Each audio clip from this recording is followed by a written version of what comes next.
Welcome back Gaurav ji.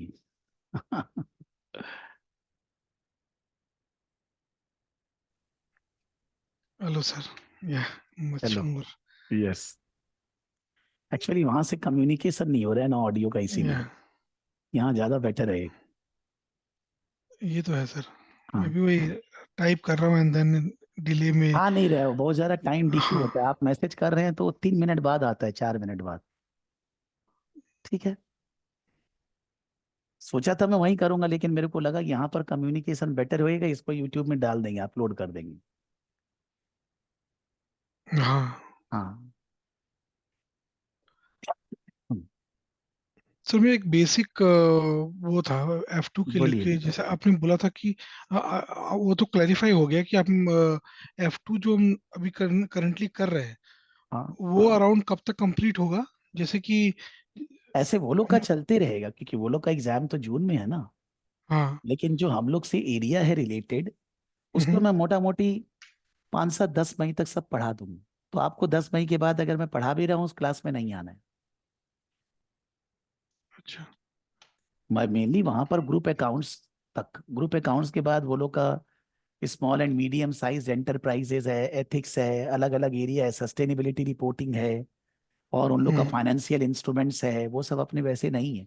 तो वो मैं उन लोग को 10 तारीख के बाद जब पढ़ाऊंगा, वो सब आप लोग के है ही नहीं। ओके सर, मुझे 5-10 मई के अगर उसके पहले, क्योंकि इसी एज पर महीना में हमारा। सब हो जाएगा, अप्रैल महीना में मोटा मोटी। लेकिन हम्म। कुछ पोर्शन थोड़ा बहुत 5-7 मई तक जाएगा। उसका उतना सिग्निफिकेंस नहीं है, लेकिन आपको 5-7 मई तक ही वो क्लास करनी है, उसके बाद नहीं करनी। हम्म। उसी सोच की वो चरक कराया जाता है हर बार। जैसे अब अच्छा। नवंबर में भी मैं पढ़ाऊंगा, तो वैसा ही एक अकाउंट्स का बैच चालू हो गया अराउंड सितंबर 10 तारीख करीब। तो फिर मैं उसको बोलूंगा कि भाई सितंबर 10 तारीख से आप साथ में पढ़िए। उसके बाद जब आपका प्री सीन मटेरियल आएगा तो आपकी क्लासेस सेपरेटली चालू करेंगे। तो वैसे ही वो नवंबर के लिए मोटा मोटी मान लीजिए अक्टूबर सितंबर एंड तक आ जाता है, जैसे अभी प्री सीन आया। तो ये हर साल ऐसे ही पढ़ाते हैं सर, कि अकाउंट्स का पोर्शन जब उन लोग को पढ़ाते हैं, उसको मैच करके रखता हूं मैं, कि आप लोग को डिटेल नॉलेज अकाउंट्स का हो पाए तो उन लोग के साथ पढ़ पाए। और आपका केस स्टडी का क्लासेस आपके साथ अलग से कर लिया जाएगा, यस सर। जिससे कि आपको अकाउंटिंग का नॉलेज पूरा रहे और आप एग्जाम में परफॉर्म कर पाए, वो कम नहीं रह जाए। जैसे पहले रीवैल्यूएशन वगैरह था ना, रीवैल्यूएशन यहाँ भी है। हम्म। लेकिन यहाँ पर रीवैल्यूएशन इतना पूछता नहीं है, वो ये लोग ऑपरेशनल लेवल का लेवल बना कर रखा है। यहाँ पर ज्यादातर क्वेश्चंस वैसा आएगा, इम्पेयरमेंट, या मान लीजिए कुछ एक्स्ट्रा इंफॉर्मेशन दे दिया, बोला कैपिटलाइज करना है कि नहीं, या ग्रुप अकाउंटिंग आपके ऑपरेशनल लेवल में नहीं था। Group accounting is parent subsidy दोनों को मिला के ग्रुप अकाउंट्स बनाना पड़ता है। तो ग्रुप अकाउंट पढ़ाने के लिए मेरे को पहले ये सब अभी जो पढ़ रहे हैं, फिर उसके बाद लीजिंग, रेवेन्यू रिकग्निशन, टैक्सेस, वो सब कंप्लीट करना पड़ेगा। तब उसके बाद ग्रुप अकाउंट समझाया जा सकता है। तो ग्रुप अकाउंटिंग मोटा मोटी आप मान लीजिए 20-25 अप्रैल तक चालू करेंगे। 25 अप्रैल ही हो जाएगा यार। तो उसके पहले सारा चीज खत्म हो जाएगा। वो सब चीज जो अभी रेवेन्यू रिकग्निशन आपने नोट्स में अगर पढ़ा होएगा, तो मैंने बगल बगल में लिख भी दिया है कौन सा आईएएस आईएफआरएस इंपॉर्टेंट है। देखे होंगे आप नोट्स में, कि जो तो मैंने नोट्स बना। हाँ। अभी मैंने वो स्टार्ट नहीं किया है एक्चुअली। अच्छा। सो आज और कल के अंदर मैं जो भी वीडियोस हैं वो देख के मोटा नहीं, मोटी। वीडियो नहीं है उसका, वो तो अभी वीडियो तो आज पहली बार बनेगा यार। प्री सीन अच्छा। मटेरियल आएगा तभी तो।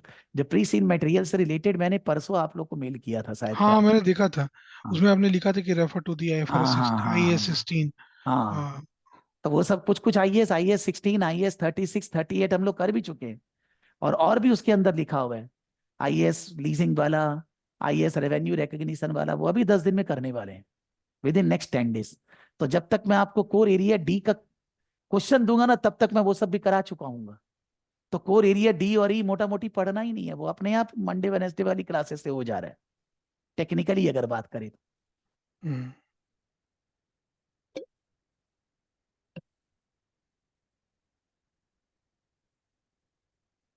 और सर एक मेरा और भी एक हाँ बोलिए बोलिए, क्या है बहुत बोलिए। बहुत ही हाँ बेसिक है। बट हाँ। इन टर्म्स जैसे कि हम एक वीक का जैसे आप टाइम देते फॉर मेकिंग। क्योंकि ए और और बी मोटा मोटी छह हाँ। क्वेश्चन हो जाता है ना यार। तो आदमी हाँ, रिसर्च करेगा लिखेगा, टाइम तो चाहिए उसको, और ज्यादा टाइम नहीं दे सकते सर।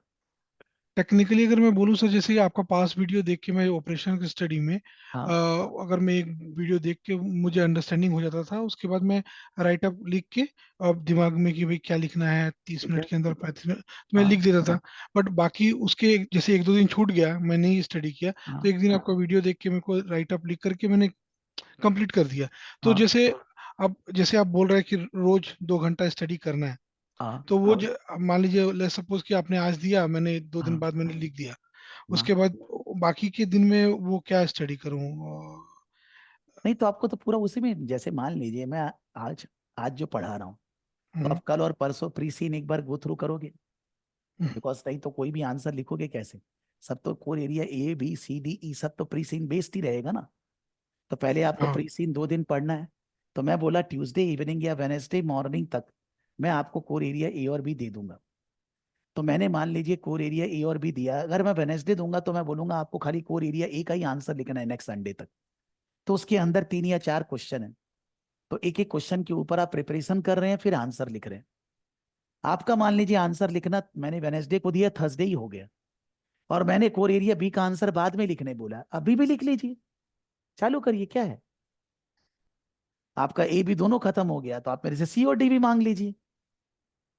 मैं तो ये सोच रहा हूं कि एक एरिया के अंदर मैं मान लीजिए दो समझ तीन गया। क्वेश्चन जो नॉन एग्जाम स्टाइल है, और 2 क्वेश्चन 3 क्वेश्चन है जो एग्जाम स्टाइल है। तो मैं 4 5 क्वेश्चन एक एरिया से रिलेटेड दे रहा हूँ। तो आप उनके ऊपर अगर रिसर्च करोगे पढ़ोगे, तो मेरे को ऐसा लगता है 2 4 घंटा उसमें लग जाएगा आपका। फिर आप उसका आंसर लिखोगे, उसमें भी आपका 2 4 घंटा लग जाएगा। तो आज अगर मैं आपको 2 घंटे पढ़ने बोल रहा हूँ, तो मोटा मोटी 2 या 3 दिन तो आपको एक एरिया का आंसर लिखने में लग गया। तो अगर मैं एक सप्ते में ए और बी लिखने दे रहा हूँ तो 6 दिन तो हो गया उसमें। बात समझिए। हाँ, अगर आपके पास टाइम है और आप 3 4 5 घंटे ही पढ़ रहे हो, तब आप हो सकता है पहले ही कंप्लीट कर लोगे। तो आप मेरे से सी हम्म, और डी मांग लेना, मैं सी और डी दे दूंगा। फिर आपका ए बी सी डी सब मान लीजिए 15 तारीख तक खत्म हो गया, दूसरे लोग अभी भी चल रहे हैं। तो आप मेरे को बोलिएगा, मैं एक्स्ट्रा पढ़ाई करने बोल दूंगा आपको, कहाँ से क्या क्या चीज पढ़ी है। बोलते जाइएगा आप, मेरे को क्या टेंशन है। ठीक है सर, समझ गया। मेरा टारगेट है कि मैं हर एक hmm, week A B B C C D, A B B C C D E, मोटा मोटी 5 सप्ते में पांचों खत्म करूं, मेरा ये टारगेट है। कि लिखने आप लोग को दूं, लेकिन डिस्कशन वगैरह सब करने में 4 से 5 वीक लग जाएगा। और उसके बाद अपने मॉक पेपर्स करने आएंगे। मेरा यही शेड्यूल रहता है कि मोटा मोटी 40 से 50 दिन है, तो 25 से 30 दिन के अंदर सारा कोर एरियाज को कवर करना है। और लास्ट का 10 15 दिन अपने को मॉक पेपर्स करना है। तो अगर कोई स्टूडेंट पहले कर लिया, वो बोलेगा मैं एक्स्ट्रा पढ़ाई करने बोल दूंगा, बता दूंगा आपको कि आप ये पढ़िए। और मेरे को ऐसा लगता है, थोड़ा सा एक बार ये भी सोच लीजिए कि मान लीजिए बहुत जल्दी कंप्लीट कर ली, तो एक बार पहले दूसरा पढ़ने के बजाय आप कोर एरिया ABCDE को रिवाइज मार लीजिए। अगर आपका सारा कोर एरिया ई 28 अप्रैल तक हो गया, देन इन दैट केस आप एक काम करिए, 28 अप्रैल के बाद एक बार फिर से उनको रिवीजन कर लीजिए। वो भी खत्म हो गया तो मेरे को आप बोलिए, तो मैं एक्स्ट्रा बोल दूंगा क्या पढ़ना है आपको, कहाँ से पढ़ना है। ओके ठीक सर। है। हाँ। आप जैसे जैसे जाएंगे मेरे को कम्युनिकेट करते रहिए। मैं तो एक जनरल बैच के लिए कम्युनिकेट कर रहा हूं, लेकिन somebody is going very fast, so he can communicate me, I will help him accordingly. Operation study में भी केस स्टडी देने के पहले मैंने सर कोर एरिया ABC जो भी मैंने लिखा था सब वो गो थ्रू किया। एक क्वेश्चन तो उसी से ही आ गया था। नहीं तो वो आपने गो थ्रू केपीआई किया तो की, इसका फायदा जरूर मिला होगा, ये मैं बोलूंगा। हाँ, हाँ कोई एक हाँ क्वेश्चन आ गया था कि हाँ हम एक केपीआई में राइट अप लिखे थे रिगार्डिंग हाँ। सस्टेनेबिलिटी के ऊपर, तो वो अच्छा। हूबहू उसी के ऊपर आ गया, तो मुझे केपीआई के ठीक है। बारे में सोचना नहीं पड़ा। ठीक तो है। मेरे को गुड। दिमाग में ऑलरेडी था, तो मैंने ठीक है। फटाफट पॉइंट लिख दिया, ठीक नहीं है। तो इशू होता। नहीं, जहां भी प्रॉब्लम होएगा आपको लगेगा ना कि मैं पढ़ चुका हूँ, मेरे को और एक्स्ट्रा पढ़ना है, तो क्या चीज पढ़ा जाए, आप मेरे को केवल मैसेज करिएगा, मैं बोल दूंगा आप ये पढ़िए, यहाँ से पढ़िए, इससे आपको फायदा होएगा। ठीक है ना? जरूर से। अगर आप एडवांस में जा रहे हैं, हो गया आपका, तो मेरे को बोलेंगे। लेकिन सबको एक एडवाइस है कि जैसे मान लीजिए मैंने कोर एरिया बी का आंसर आप लोगों को फ्राइडे तक लिखने बोला, मैंने ट्यूसडे दिया, मैंने बोला फ्राइडे 4 दिन में लिखो। अब आप फ्राइडे जब आंसर लिखते हो तो क्या होता है कि मैं चाहता हूं कि मैं एक क्वेश्चन का आंसर सभी लोगों का एक साथ चेक करूं। कि अगर एक क्वेश्चन है जिसमें बेसिकली है कि कंपनी को प्रोडक्ट का प्राइसिंग, होटल का रूम का प्राइसिंग कैसे करना चाहिए, ये क्वेश्चन है। उसका एक सिनारियो है, सिनारियो पढ़ा समझा। अब मैं आंसर सबका, गौरव का, आयुष का, एनीबडी, सबका एक साथ पढ़ना चाहता हूं, जिससे मेरे को उसमें ज्यादा मेहनत ना हो। सबका एक साथ आंसर पढ़ने से वो जल्दी खत्म होएगा।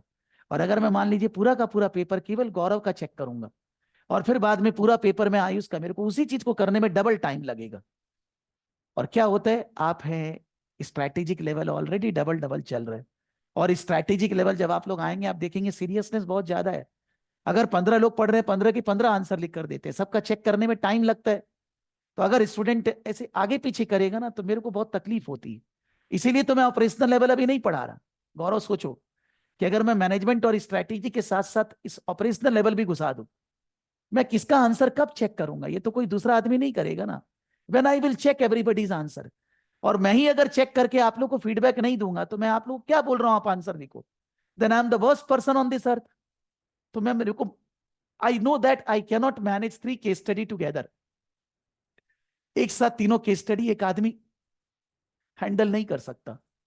सबको सुझाव देना, सबका आंसर चेक करना, इवेल्युएट करना, इसके लिए टाइम चाहिए।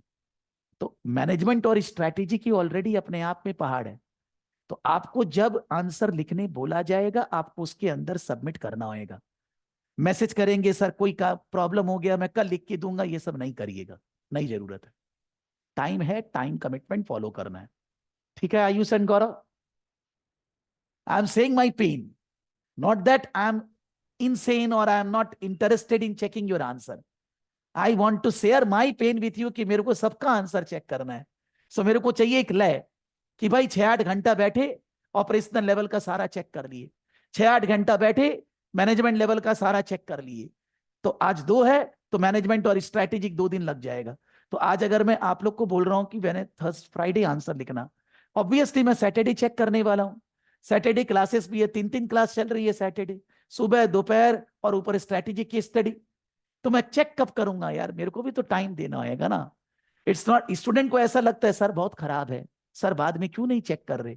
लेकिन you need to understand the pain of the other person also, and I don't want that I should not be checking your answer. Read करके समझ के आपको क्या गाइड करना है, क्या बताना है, ये मैं हेल्प तो करूं ना आपको, नहीं तो आपका आंसर लिखने का मतलब क्या हुआ? तो टाइम मेंटेन करना होगा, टाइम कमिटमेंट कमिटमेंट है। मेरे पास जो भी क्वेश्चंस वगैरह आता है, वो सीमा इंस्टीट्यूट शेयर करता है, कापलान शेयर करता है, कुछ अपने पास पास टर्म का भर्ती है, तो अपने उससे तैयार करते हैं। बहुत ज्यादा मेरे को उसको बनाने में मेहनत नहीं करना पड़ता। अगर मान लीजिए कापलान वगैरह नहीं होता, तो उसको बनाने का मेहनत और होता, तब तो मैं इतना आंसर चेक ही नहीं कर पाता। देन तो it is not possible that I will be able to check for each paper every student answer, तब होता ही नहीं। ये अपने पास फायदा हो जाता है कि इतने साल से सीमा से कनेक्टेड हैं, इतने साल से कापलान बीपीपी से कनेक्टेड हैं। सो वो लोग रिसोर्सेस, ट्यूटर रिसोर्सेस बोलकर शेयर करते हैं, बनाते हैं, तो उससे बहुत हेल्प हो जाता है। तो मेरे पास टाइम मिलता है कि आपका आंसर चेक करना, पढ़ना, समझना। अदरवाइज उसको तो मेहनत हो जाए, कैसे मैनेज करें? So you need to understand that when I will be giving you the commitment to write an answer, you need to fulfil your commitment during that time only. और अकाउंटिंग वाला area को ठीक से पढ़ते रहिए। मान लीजिए आप उन लोग जैसे ज्यादा क्वेश्चन सॉल्व नहीं करते, 1-2 तो सॉल्व करेंगे, बिकॉज नहीं तो आपका अकाउंटिंग एरिया में नॉलेज रहेगा ही नहीं, आप आंसर दे ही नहीं पाओगे एग्जाम में। यस गौरव जी? हाँ मतलब ठीक है सर, टाइम पे ही सब कुछ देंगे। हाँ। अरे देख, कभी कोई प्रॉब्लम हो गया तो भी मैसेज करने का क्या जरूरत है यार? मान लो तुम्हारा आंसर आज लिखने का था, आज नहीं लिखे कल लिख के दे रहे हो, और कल तक मैंने किसी का चेक किया ही नहीं है, मैं आपका भी चेक कर लूंगा, मेरे को रिक्वेस्ट नहीं करना है। अगर मैंने आप लोगों का आंसर कल चेक किया नहीं, और आप मेरे को एक दिन बाद दे रहे हैं, तो मैं आपका आंसर, आपको मेरे को रिक्वेस्ट मैसेज नहीं करना है सर मेरा भी चेक कर लीजिएगा, मैं करूंगा, क्यों नहीं करूंगा? लेकिन अगर मैं चेकिंग कर चुका, तब आप मेरे को आज दें या आज के 4 दिन बाद दे, तब मैं चेक नहीं करूंगा आपके रिक्वेस्ट करने से भी। फिर मैं आपको क्या बोलूंगा, क्लास में डिस्कशन हो गया, मैंने चेकिंग किया था, आप उसका रिकॉर्डिंग करिए, उसके बेसिस पे इवेल्युएट करिए, फिर भी आपको कोई प्रॉब्लम होगा तो आप पूछ लीजिएगा। मैं यही बोलता हूँ, गौरव जी याद होगा, क्योंकि मेरे को लगता है मैं कर तो पाऊंगा नहीं, तो क्यों झूठा दिलासा दूं यार। तो आप भी मेरे को मान लीजिए टाइम पे नहीं दे पाए, बाद में दे रहे, चुपचाप दीजिए। If I have not checked I will check your answer, you don't need to take tension. But अगर मैं चेकिंग कर चुका हूं तो आप मेरे को 100 बार भी रिक्वेस्ट करेंगे, मैं कर नहीं पाऊंगा, बिकॉज दूसरा कमिटमेंट ऑलरेडी खड़ा है, इसीलिए। ठीक है, आगे बढ़ते हैं, चलिए भाई। Ayush ji, anything to say? Yes Ayush, tell me. Hello, hi sir. Yes. Sir अभी मैंने एक 1 वीक पहले से ही पढ़ना शुरू करा है, क्लासेस ज्वाइन चलो, करी है। आई हैव ठीक है। गॉन थ्रू योर रिकॉर्डिंग्स, वो मैं कर रहा हूँ। हाँ सर साइमल्टेनियसली, मैंने जब लास्ट टाइम एग्जाम दिया था, टेक्निकल पार्ट तो मैंने बहुत ज़्यादा कर लिया था। The problem was right up part, हाँ। मतलब इतना प्रैक्टिस नहीं करी थी, तो एग्जाम में प्रॉब्लम क्या थी। टेक्निकल तो मेरे को आता था, बट वो इतने वर्ड्स, इतने चीजें वो माने लिख आपको ही नहीं लिखने पाया। में फीलिंग नहीं आ रहा था, या करेक्ट। सोच नहीं पा रहे थे, नहीं लिख पा रहे थे, टाइम फ्लाई हो जा रहा था, नहीं क्या? हाँ, वो क्वेश्चन पढ़ने के बाद रेफरेंस मटेरियल, इतनी सारी चीजें, वो तब भी I score I think 76 marks हाँ एमसीएस में। बट वो अब फेल तो फेल ही है, चाहे वो हाँ सर, 76 में। 76 और 56 हो। हाँ तो इस बार मैं क्या कर रहा हूँ अभी, मतलब जो मैंने आपकी रिकॉर्डिंग्स देखे हैं, मैं बहुत ज्यादा टेक्निकल में नहीं जा रहा हूँ, क्योंकि थोड़ी बहुत चीजें मेरे को आती है। मैं राइट अप पे ज्यादा जा रहा हूँ। मैंने पास्ट पेपर एक बार November 22 का लिया है, उसके जो हाँ। वेरिएंट से मैं प्रैक्टिस कर रहा हूँ, वो। और अब उसको आज से। प्रैक्टिस मत करिए सर, क्योंकि अब तो ओके। प्री सीन ये वाला आ गया ना, इसका ही मैं देते जाऊंगा, आप इसी को प्रैक्टिस करिए। अब ठीक उनका है। अब काम हो गया, लेकिन इसमें सारा आंसर्स लिखेंगे सर। हाँ जितना भी हाँ। हम लोग कोर एरिया ABCDE करेंगे, मॉक पेपर 2-3 करेंगे, 7-8 पेपर, उसके अंदर 2-2 करके मान लीजिए 8 क्वेश्चन, उसका डबल डबल 16, तो 8 मान हम्म, लीजिए 50-60, कम से कम 60-70 क्वेश्चन हम लोग करेंगे, सबका आंसर लिखेंगे सब। तो एग्जाम में ये जो ओके। प्रॉब्लम हो रहा है ना, कि मान लीजिए आप हम्म, सोच नहीं पा रहे हैं, शब्द नहीं दे पा रहे हैं, लिख नहीं पा रहे हैं, टाइम फ्लाई कर रहे हैं, ये प्रॉब्लम नहीं आएगा। ये प्रैक्टिस का बात है sir, it's just a practice. So अगर श्योर। प्रैक्टिस करेंगे प्रॉब्लम नहीं आएगी, प्रैक्टिस नहीं करेंगे प्रॉब्लम फिर आ जाएगी सर। हाँ, मे भी एक्चुअली मान बात लीजिए आप वही है, 85-90 प्रैक्टिस। ले आए, दैट्स अदर थिंग, बट वो हम्म प्रॉब्लम फिर भी आपको महसूस होएगी कि मैं लिख नहीं, ये मैंने अभी बोला था। अभी जब हम हम्म लोग सेशन किए तो मैंने वहीं पर बोला कि स्टूडेंट लोग क्लास करते हैं, समझते हैं, कोई बेवकूफ तो है नहीं, सबको समझ में आ रहा है। एग्जाम में लिख नहीं पाता है, क्योंकि अगर वो लिख के प्रैक्टिस नहीं किया है, वो प्रैक्टिस में लैग है, तो उसका एग्जाम में मानी स्पीड नहीं आता है। अपने आप सोचना लिखना एक अलग बात है, और खाली डिस्कशन में इन्वॉल्व होना एक अलग बात है। अब कोई केस हम्म स्टडी मटेरियल जो हम लोग का प्रीसीन है, बहुत ज्यादा गड़बड़ तो है नहीं, नॉर्मल हम्म, टाइप है, नॉर्मल इंडस्ट्री है, हम्म, स्टूडेंट लोगों के बारे में ही है, जनरली सब समझ में अपने आप ही आता है, तो उसमें कुछ बहुत ज्यादा लेकिन अपने आप सोचकर लिखने में बहुत नानी याद आता है यार। जब yeah, एग्जाम का प्रेशर होता है ना, 30 मिनट 20 मिनट में लिखना है, टाइम आ रहा तब इन दैट है। केस नहीं हो पाता हो, मेरे से भी नहीं होगा, आपसे क्या बोलूं यार। मैं अगर स्टूडेंट हूं, मेरे को भी लिख लिख के प्रैक्टिस करके एग्जाम में जाना होगा, बिलीव करिए। तो इस चीज को करेक्ट। इस बार इंप्रूव करेंगे और 100 के हाँ, ऊपर लाएंगे। जब ये करे बगैर 76 आ रहा है, तब तो अगर ये करेंगे तो 100 के ऊपर आ जाएगा यार। श्योर सर, बिल्कुल हाँ, इस बार बिल्कुल फोकसली एकदम। प्रैक्टिस करती है। यस। ओके, ठीक है। Thanks. Yes sir, thank you sir.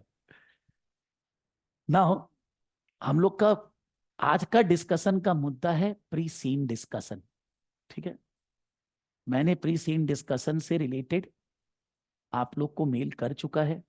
Friday को मैंने मेल किया था, थर्सडे को प्री सीन आया था, दे दिया था।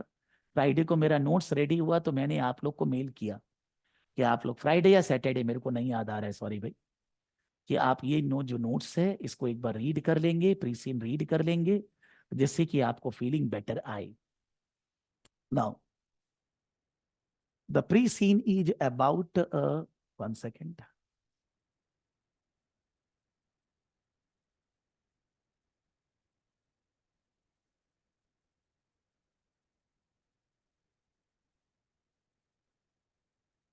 The pre-scene is about a company named Flat Hall. Flat Hall business is developing buildings, which we can say residential buildings, and letting it out to students, those who are studying in college and universities, जितना भी research मैंने, ये case study मेरे पास 10-12 दिन से है, आप लोगों को 4 दिन पहले मिला है, लेकिन हम लोगों को 7-8 दिन पहले मिल जाता है आपसे। तो जब से मैं इस केस स्टडी के ऊपर वर्क कर रहा हूँ, रिसर्च कर रहा हूँ, सो मेरे को ऐसा लगता है ये लोग एकदम डिट्टो, यूके के अंदर एक कंपनी है यूनाइट स्टूडेंट्स, उसका 165 बिल्डिंग्स है, उसका 23 सिटीज में सारा अलग अलग तरह का बिल्डिंग है, और वो लोग स्टूडेंट्स लोगों को, कॉलेज और यूनिवर्सिटी के स्टूडेंट को रेंट पे देते हैं। So this case study is purely unite students only.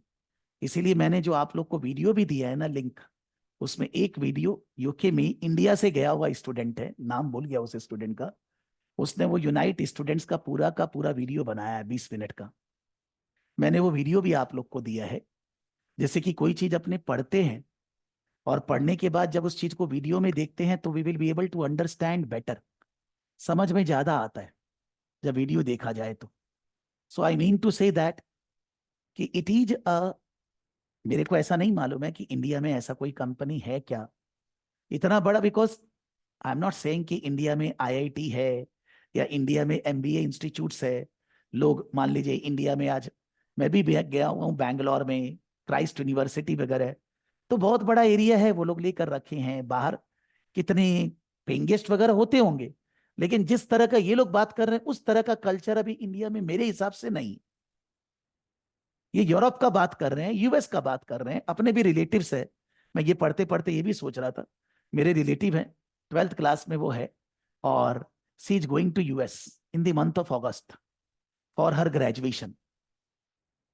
तो इंटरनेशनल बोर्ड से उन्होंने 11th एंड 12th किया है, उनका ऑलरेडी यूएस में एडमिशन भी किया। कॉलेज वगैरह का नाम मेरे को नहीं मालूम है भाई, नहीं ध्यान है वैसे। आई mean to say my wife sister daughter, so it's a pure, I mean to say मेरी भतीज माने वैसे है। तो I mean to say that कि वो यूएस जा रही है अगस्त में 3 साल के लिए, 3 year graduation. She is not into accounts, business and finance, IT area, robotics, computer, ये सब उसको करना है, उसी में वो अपना कर रही है। और वहां पर जा रही है, उसका एडमिशन वगैरह सब हो चुका है, उन लोग का सब सेट है, कौन से कॉलेज में जाना है, कहाँ जाना है, कहाँ रहना है, सब। तो वो लोग जिस तरह से रिसर्च कर रहे थे, पता लगा रहे थे, फॉर्म भर रहे थे, कहाँ रहेंगे सब देख रहे थे, उतना मैं डील नहीं हुआ। My wife dealt with more, because अपने को उतना टाइम नहीं, उनको हाथ लगाने दो। I just mean to say that मैं उसके बारे में भी सोच रहा था कि ये इंडस्ट्री है क्या जहां पर डेवलप्ड यूनिवर्सिटी और कॉलेजेस है, जहां पर लोकल स्टूडेंट भी और बाहर से भी वर्ल्ड से स्टूडेंट आके पढ़ते हैं। हार्वर्ड यूनिवर्सिटी है, बहुत सारे हैं सर। तो वो सब जगह स्टूडेंट लोग जाते हैं, पढ़ते हैं और रहते हैं। रहने के लिए उनको घर चाहिए होता है, और जितने भी लोग हैं जो कॉलेज में पढ़ रहे हैं उनसे मिंगल करते हैं, उनके साथ गेट टुगेदर करते हैं, अपना लाइफ बिताते हैं, इंजॉय करते हैं, और फिर उसके बाद पढ़ लिख के आगे बढ़ते हैं लाइफ में। तो ये कंपनी उन लोगों को सर्व कर रही है। This company is serving residential places, residential houses for them. The company has presently have presently 174 residential buildings in the country of टॉलैंड। आप टॉलैंड कुछ कंट्री नहीं है, आप यूके ही समझ लीजिए, यूनाइट स्टैंड से समझ लीजिए, यूनाइट स्टूडेंट्स, उसी को समझ लीजिए। 165 बोला है, 174 है। और उनका बड़ा बड़ा बिल्डिंग होता है, 20, 30, 40 स्टोरीज बिल्डिंग, एक एक फ्लैट्स, अपार्टमेंट्स होते हैं, और वो फ्लैट्स के अंदर अलग अलग रूम्स होते हैं।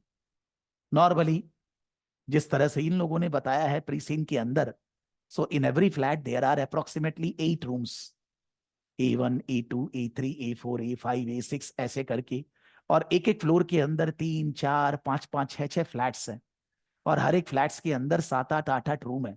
और साथ में क्या है, वो एक कॉमन एरिया है जहां पर स्टूडेंट गेट टुगेदर कर सकते हैं, कॉमन किचन एरिया है, बाथरूम्स है, और यू कैन सी, अगर पूरा बिल्डिंग में बोले तो लॉन्ड्री एरिया है, पूरा बिल्डिंग में जिम है, बहुत सारे अलग अलग फैसिलिटीज है। सारे लोग स्टूडेंट जो पढ़ने वाले हैं कॉलेज यूनिवर्सिटी, वही लोग रहते हैं, नॉर्मल रेसिडेंशियल नहीं अलाउड होता है यहाँ। और इनका काम ही यही है, बिल्डिंग बनाना, स्टूडेंट को लेट आउट करना बिल्डिंग। स्टूडेंट लोग सेमेस्टर वाइज एग्जाम जब देते हैं तो सेमेस्टर वाइज रूम भाड़े पे ले लेते हैं फ्लैट के अंदर, और वहीं पढ़ते हैं, वहीं रहते हैं, कॉलेज जाते हैं, लोगों के साथ मिलते हैं, इंजॉय करते हैं, और पढ़ाई खत्म होने के बाद दे गो फॉर जॉब, बिजनेस और what ever they want. So company का बिजनेस मॉडल क्या हो गया? नई नई बिल्डिंग बनाना, 174 है तो 184 करना, 194 करना, पुरानी बिल्डिंग का रिनोवेशन करना, इंप्रूवमेंट करना। समर हॉलीडे, विंटर हॉलीडे होते रहता है, समर सेशन ब्रेक्स, जब सेशन ब्रेक्स होता है तो बिल्डिंग में जो भी मेंटेनेंस वगैरह इसको इंप्रूव करना, खर्चा लगाना। यानी कि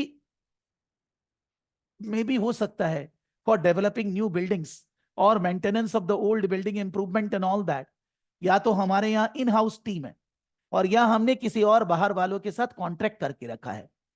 नॉर्मली जब ऐसा बिजनेस है तो मैं एडवाइस करूंगा इन हाउस टीम। अभी 2-3 दिन पहले एक मैं केस स्टडी देख रहा था कि, नाम नहीं याद है कंपनी का भाई, कि एक कंपनी इंडिया में है, बैंगलोर में है, इंडिया की कंपनी की बात कर रहा हूं मैं। वो जो को वर्किंग स्पेस देते हैं, वो को वर्किंग स्पेस देते हैं, तो उनका करीब, कैलकाटा में बिल्डिंग बहुत कम है, ज्यादातर बिल्डिंग कैलकाटा के बाहर ही है उनका, और को वर्किंग स्पेस में उनका टर्नओवर कुछ 500 करोड़ करीब है एनुअल टर्नओवर। को वर्किंग स्पेस देने में उनका अपना आर्किटेक्चर है, उनका अपना कंस्ट्रक्शन टीम है, सब कुछ। और को वर्किंग स्पेस के अलावा वो दूसरा का कंस्ट्रक्शन भी करते हैं, दूसरा का इंटीरियर डेकोरेशन भी करते हैं। बोला भैया टीम है, खाली बैठा है तो वो भी करा देते हैं। That is called backward forward integration also. कि ये कंपनी भी अगर चाहे तो, जब बिल्डिंग डेवलप करना अपना काम ही है, रिनोवेशन करना, तो जब अपने पास टीम अगर है और खाली है, अपने दूसरा का बिल्डिंग बना सकते हैं कॉन्ट्रैक्ट बेसिस, अपने इंटीरियर डेकोरेशन कर सकते हैं, अपने मेंटेनेंस का काम हाथ में ले सकते हैं, बिजनेस को बढ़ाने के लिए। If the scope is there, then extra scope is there, with the idle resources we can do that. अभी हम लोग ये करते नहीं, मैं इसलिए डिस्कस कर रहा हूं कि we can also say that in our answers opportunities for the company. अगर मेरे पास मान लीजिए मैं आप लोग को पढ़ा रहा हूं, और इस बैच में जो मैं पढ़ा रहा हूं वो दूसरे बैच के स्टूडेंट के लिए भी जरूरत है। मान लीजिए वो कोर्स नहीं पढ़ाते हैं, लेकिन इसी बैच के साथ इसी कोर्स में उसको भी तो डाल सकते हैं ना। बहुत सारी एसीसीए सीमा की कॉमन क्लासेस होती है, बहुत सारा एसीसीए सीएमए का कॉमन क्लास होता है। स्टूडेंट कभी कभी सोच सकता है सर बदमाश है, सर साथ में क्यों पढ़ा रहे हैं? आपको जो मैनेजमेंट की स्टडी है तो किसी के साथ थोड़ी ना पढ़ा रहे हैं, कहाँ पढ़ा रहे हैं? जब मालूम है कि आपका किसी के साथ पल्ले नहीं पड़ेगा तो आपको अलग पढ़ाएंगे। लेकिन जब मालूम है कि मेरे को IS-16 पढ़ाना है तो जिसको भी पढ़ाना है सब आ जाओ ना यार, उसमें अलग क्या है? आपको लगेगा सर आप एसीसीए का बुक से, तुम सीमा की बुक से क्वेश्चन कर लो यार, क्या फर्क पड़ता है? कोई फर्क नहीं पड़ता। क्वेश्चन ये है, आपको बिजनेस को बढ़ाने के लिए ये सब सोचना पड़ेगा। अगर आपके पास आइडल रिसोर्सेस हैं जिसका आप अपॉर्चुनिटी एक्सरसाइज कर सकते हैं, you need to do that ना। कहीं भी केस स्टडी में लिखा हुआ नहीं है कि कंपनी ये कर रही है, सोच रही है, मैं बोल रहा हूं। जब ऑलरेडी अपने ऐसा वीडियो देखे मालूम है ये सब हो सकता है, तो इस दिशा में जा सकते हैं ना। अभी हम लोग ये सब नहीं कर रहे। We always need to focus on our core competency. पहले मेरे को सोचना है मैं एसीसीए सीमा पढ़ा रहा हूं, पहले उनको तो सेटिस्फाई करूं, उसके बाद दूसरे कोर्स में दिमाग लगाऊं। कोर एरियाज कोई खराब करेंगे तो बिजनेस कैसे चलेगा? लेकिन उसके साथ साथ अगर दूसरा डेवलप किया जा सकता है, आइडल रिसोर्सेस को यूज किया जा सकता है, रेवेन्यू जनरेट किया जा सकता है, तो क्या खराबी है उसको करने में? Why to sacrifice that? तो कंपनी अभी बिल्डिंग्स बनाती है, रिनोवेशन करती है, फ्लैट्स में कन्वर्ट करती है, अपार्टमेंट्स में उसके अंदर 7-8 रूम्स होते हैं, और स्टूडेंट लोग आके वहां रहते हैं, कॉलेज यूनिवर्सिटी में पढ़ते हैं, वहां पर उनका रहने का वगैरह का सब बंदोबस्त है। They pay the charges for different different services which they are using, they are studying, they are getting a better environment. उनको बिल्डिंग में वाईफाई, उनको लॉन्ड्री, उनको सारा काम वहां हो जाता है, वेंडिंग मशीन, चिप्स वगैरह खाना है, सब कुछ रेडी रहता है। तो बेचारा को केवल दिमाग लगाना है पढ़ाई करने में, सिक्योरिटी सिस्टम होता है, सब कुछ होता है, and they will be able to study properly, and they are ready to give proper rent. अभी बात ये, जो यूनाइट स्टूडेंट्स जो वीडियो मैंने आपको दिया है उसके साथ दूसरा वीडियो दिया है, कि कोई यूके से ये बोल रहा है कि यूके में आने वाले 2-3 सालों में, बाई 2030 तक, इस चीज का जितना सप्लाई है, डिमांड इसका 3 गुना ऑलरेडी है और बढ़ने वाला है। ये प्रोजेक्शन है, ये 100% कल के बारे में कोई बोलेगा, so there is no guarantee that it will happen tomorrow. ऐसा बताया जा रहा है। यूके, यूएसए, जो भी डेवलप्ड कंट्रीज है, और जहां पर एजुकेशन लेवल, आज हम लोग भी तो यूके का ही कोर्स कर रहे हैं ना यार। मान लीजिए गौरव यूके से ही है, तो उनके लिए तो यूके कोर्स करना कंपलसरी है, चलिए। लेकिन हम इंडिया में यूके का कोर्स क्यों कर रहे हैं? यानी कि कहीं ना कहीं हम मानते हैं कि यूके का एजुकेशन लेवल इंडिया के एजुकेशन लेवल से बेटर है। यूएस का एजुकेशन लेवल इंडिया के education level, I am not saying मैं इंडिया को नहीं चाहता, आई एम नॉट देशभक्त, नहीं, ऐसा नहीं भाई, जो है सो है। ये चीज में वो लोग हम लोग से आगे हैं, तो हम उनका कोर्स कर रहे हैं। तो वैसे ही वहां बोला जा रहा है कि जो कॉलेज यूनिवर्सिटी में बाहर दुनिया से लोग वहां पढ़ने आते हैं, ऑलरेडी अभी डिमांड डबल है और रूम्स नहीं है, और आने वाले समय में डिमांड ट्रिपल और 4 टाइम्स होने वाला है, और उस डिमांड को पूरा करने के लिए बहुत स्कोप है।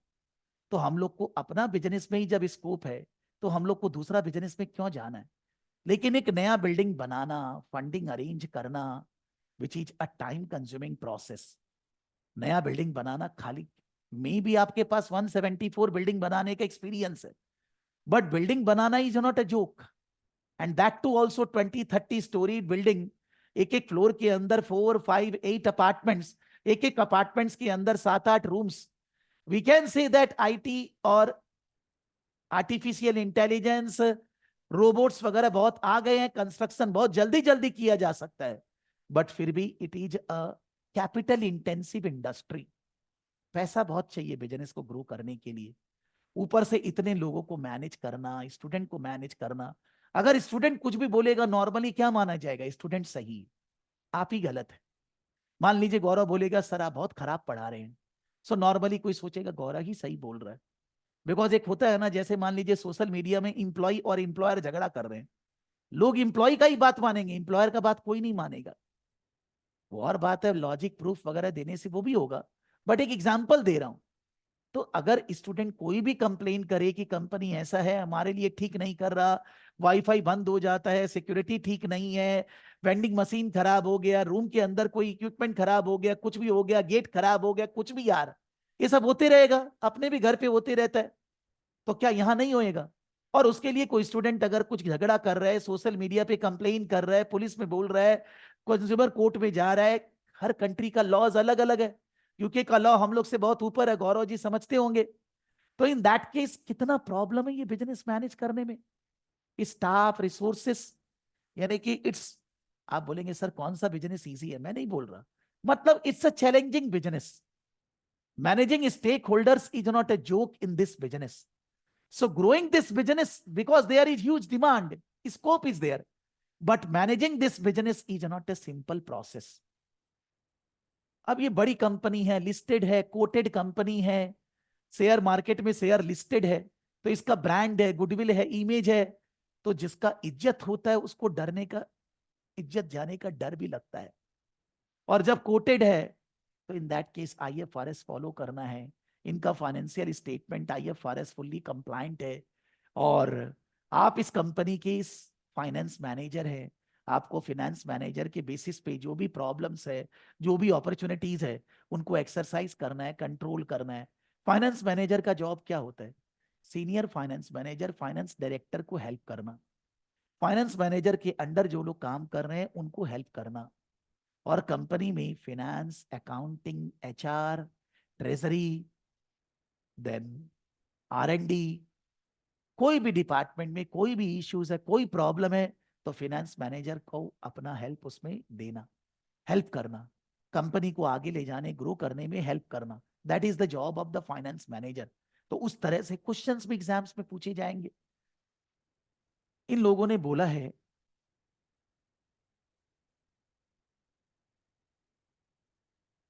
कि फुल टाइम स्टूडेंट का ग्रोथ कैसा है इन लास्ट 4-5 इयर्स, उसके अंदर माने डोमेस्टिक स्टूडेंट और ओवरसीज स्टूडेंट, ऐसा कोई दोनों में बहुत ज्यादा फर्क नहीं है। वैसे डोमेस्टिक स्टूडेंट टोटल स्टूडेंट से बहुत ज्यादा है, टोटल के अंदर ओवरसीज स्टूडेंट कम है। लेकिन ये है कि डोमेस्टिक स्टूडेंट भी अगर कॉलेज यूनिवर्सिटी थोड़ा दूर है तो इन दैट केस वो लोग को भी, आज मान लीजिए कलकत्ता से कोई क्राइस्ट यूनिवर्सिटी में पढ़ने जाता है बैंगलोर, तो उसको भी तो वहां घर वगैरह चाहिएगा ना। डोमेस्टिक मतलब इंडिया का, टॉलैंड कंट्री का, लेकिन उसमें कमती लोगों को चाहिए होता है, बट फिर भी किसी किसी को चाहिए होता है, और बाहर का स्टूडेंट को तो चाहिए ही है। नॉर्मली डोमेस्टिक स्टूडेंट्स के लोगों के लिए गवर्नमेंट बहुत सारा बेनिफिट्स लेकर आती है, सब्सिडी होता है, बहुत सारे प्रोग्राम्स चलते हैं, स्कॉलरशिप चलता है। गवर्नमेंट बड़े बड़े कंट्री, ये सब जो यूएस वगैरह में, यूके वगैरह में है, यूएस यूके में गवर्नमेंट बहुत सारा स्टूडेंट लोग को सपोर्ट करती है। तो डोमेस्टिक स्टूडेंट का खर्चा, हायर एजुकेशन कंप्लीट करने का, पोस्ट ग्रेजुएट कोर्स करने का, ग्रेजुएशन करने का खर्चा कम है। लेकिन ओवरसीज स्टूडेंट को मैं नहीं बोलता कोई स्कीम वगैरह नहीं मिलती, अगर कोई बहुत ब्रिलियंट स्टूडेंट ओवरसीज पढ़ने जा रहा है उसको भी स्कॉलरशिप मिल जाती है, लेकिन सबको नहीं मिलती भाई। तो नॉर्मली ओवरसीज स्टूडेंट का फॉरेन करेंसी में पैसा लगता है, उसका कल्चर चेंज होता है, दूसरे जगह जाकर रहता है, भाषा समझता है, वहां का इन्वायरमेंट को समझता है, लीगल लॉस को समझता है, तो उसको प्रॉब्लम्स आती है।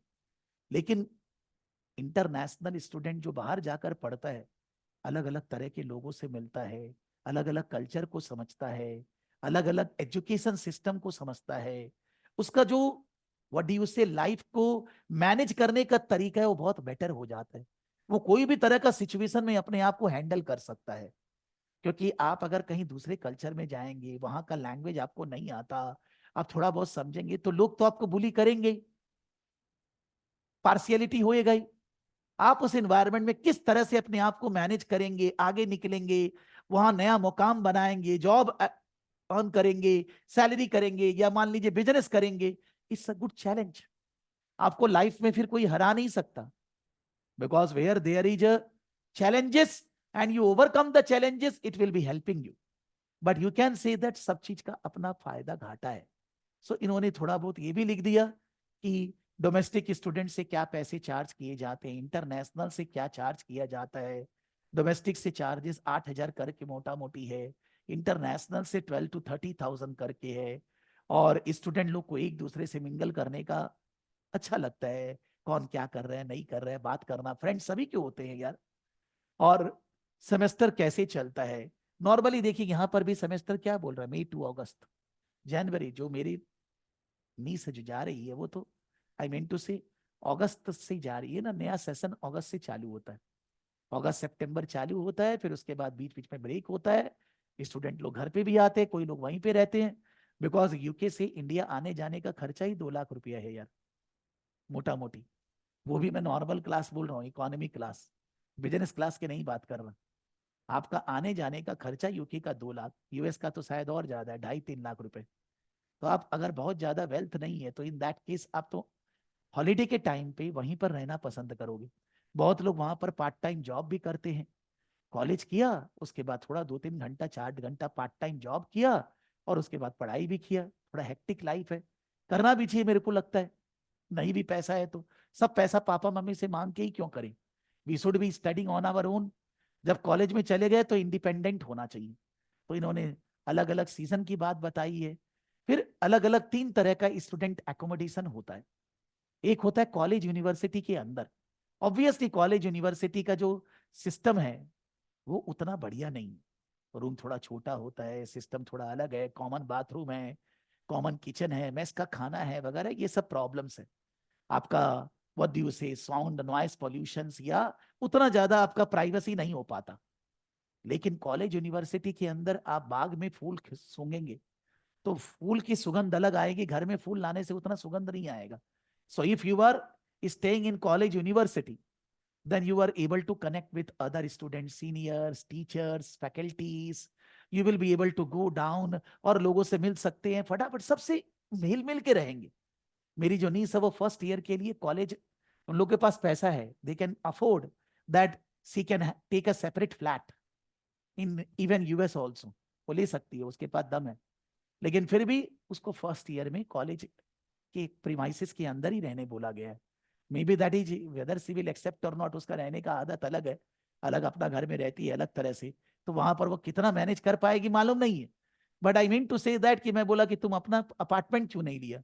बोला first year, I am his मौसा है, सो ही सी सेड दैट कि फर्स्ट ईयर मेरे को कॉलेज में ही रहना है। कितना वो मैनेज कर पाएगी, let's see. But I mean to say that कि उसका फायदा घाटा दोनों है। इसको ये लोग बोलते हैं within the, what do you say, hall of residence, within the college university आपको रहने सहने का अरेंजमेंट। प्राइवेट रेंटल्स, जैसे मान लीजिए हम यहाँ पर एक फ्लैट पे रहते हैं कोलकाता में, फोर्थ फ्लोर में एक फ्लैट है, वैसे ही अलग से प्राइवेट बंगलोज और फ्लैट्स होता है, बहुत कॉस्टली, उसमें आपका सब कुछ अपना। अब उसमें प्राइवेट फ्लैट के अंदर भी मान लीजिए 2-3 रूम हो सकते हैं, और यहाँ से कोलकाता से मान लीजिए 2 लोग जा रहे हैं, दोनों लोग एक ही फ्लैट में रह लेंगे, दोनों जन खर्चा आधा आधा बियर कर लेंगे, बट उसमें privacy to the highest level. आप रूम में जो करिए, रूम को उड़ाइए घटाइए सब कुछ, लेकिन उसमें आपका रूम का रेंट, इलेक्ट्रिसिटी, वाटर, अलग द टैक्स, सब अलग अलग लगेगा सब। It's very costly affair. Private rentals भी होता है। और पीबीएस से जो हमारी कंपनी है, पर्पस बिल्ट स्टूडेंट एकोमोडेशन, बड़ा बिल्डिंग बनाओ, उसमें अलग अलग फ्लैट्स अपार्टमेंट्स, और उस फ्लैट्स के अंदर रूम्स, और अलग अलग रूम अलग अलग स्टूडेंट को भाड़े पे दो, जिसको बोलते हैं लीज। लीज 6 महीना का, 1 साल का, 1 सेमेस्टर, 2 सेमेस्टर, 3 सेमेस्टर होता है, और आपको रेंट मिलते जाएगा। उसके अंदर इलेक्ट्रिसिटी ये सब का रेंट अलग अलग नहीं होता है, इलेक्ट्रिसिटी, टैक्सेस वगैरह, रूम का रेंट सब एक साथ, सब मिलाकर, ऑल क्लब्ड टुगेदर। प्राइवेट की जैसे वो कॉस्टली नहीं है। अब आपको अपना खुद का ही सब कुछ चाहिए तो आप प्राइवेट में जाइए या पीबीएसए में जाइए, और if you want to economical arrangement then halls of residence में जाइए, यूनिवर्सिटी और कॉलेज के अंदर जो है वहीं पर जाइए। तो बता रहा है कि student accommodation by student number 22-23 में, प्राइवेट रेंटल्स में 51%, हॉल्स ऑफ रेसिडेंस 33, पीबीएस से 16। पीबीएस से 16% होने का कारण ये नहीं है कि लोग इसको प्रेफर नहीं करते, पीबीएस से उतना है नहीं भाई, डिमांड है, तो लोगों को ये दोनों में जाना पड़ता है। मेरा एनालिसिस ये, नॉट दैट कि पीबीएस से is only say 16% demand. PBS से अगर और खुलेगा लोग वहां शिफ्ट होंगे, because by reading the pre seen, by doing the analysis research, PBSA is one of the best out of the all three. Halls of residence और private rentals के अलावा पीबीएसए ज्यादा बेटर है, बिकॉज उसमें सारा अमेनिटीज, फैसिलिटीज, खर्चा फर्चा सब बढ़िया है ज्यादातर। Purpose built student accommodation. खाली पीबीएसए में प्रॉब्लम क्या है, आपका रिलेटिव वगैरह वहां जाके नहीं रह सकता, अलाउड नहीं है। आपका रूम्स में केवल स्टूडेंट को ही लेट आउट करना अलाउड है, बिकॉज पीबीएसए को गवर्नमेंट से बहुत सारा सब्सिडी वगैरह भी मिलता है। तो मान लीजिए गवर्नमेंट ग्रांट, हम लोग गवर्नमेंट ग्रांट पढ़े हैं, और आपको एग्जाम में गवर्नमेंट ग्रांट के ऊपर कुछ क्वेश्चन दे दिया है ना, बिकॉज गवर्नमेंट से पीबीएसए को बहुत सपोर्ट मिलता है, क्योंकि वो स्टूडेंट लोगों का भला करना चाहती है, इसीलिए वो सब्सिडी, इंसेंटिव ये सब मिलता है। और सारे स्टूडेंट एक साथ एक तरह का फैसिलिटी, में भी थोड़ा सा प्राइवेसी हर्ट होता है, बट फिर भी इट इज गुड सिस्टम। आपका अच्छे पैसे में अच्छा फैसिलिटी, अच्छा अरेंजमेंट से काम होता है। पीबीएसए के बारे में इन्होंने, पीबीएसए कोई कोई पीबीएसए में अलग से मूवी हॉल भी बना हुआ है, आप वहां पर जाकर मूवी भी दे सकते हैं। It is paid service. Movie hall में जाने का जैसे पैसा देना होगा, वैसे मूवी देखने का अलग से पैसा लगेगा, लेकिन आपको कहीं बाहर नहीं जाना है। पीबीएसए बहुत ज्यादा सिक्योर्ड होता है, कार्ड से एंट्री होगा वगैरह वगैरह, बहुत सारा सिस्टम है, सिक्योरिटी सिस्टम बहुत हाई है। So that time the parents और the student will not be under tension कि पीबीएसए में रहने से कोई प्रॉब्लम होने वाला है। Top 10 PBSA operators in Towland, flat hall, Dowett. इन लोगों ने बोला फ्लैट हॉल और डॉवेट एकदम दोनों एक जैसा है, वो हमारा मेजर कॉम्पिटिटर है। और दूसरे थोड़े अलग है, किसी में कुछ फैसिलिटी, किसी में कुछ है, किसी में नहीं है।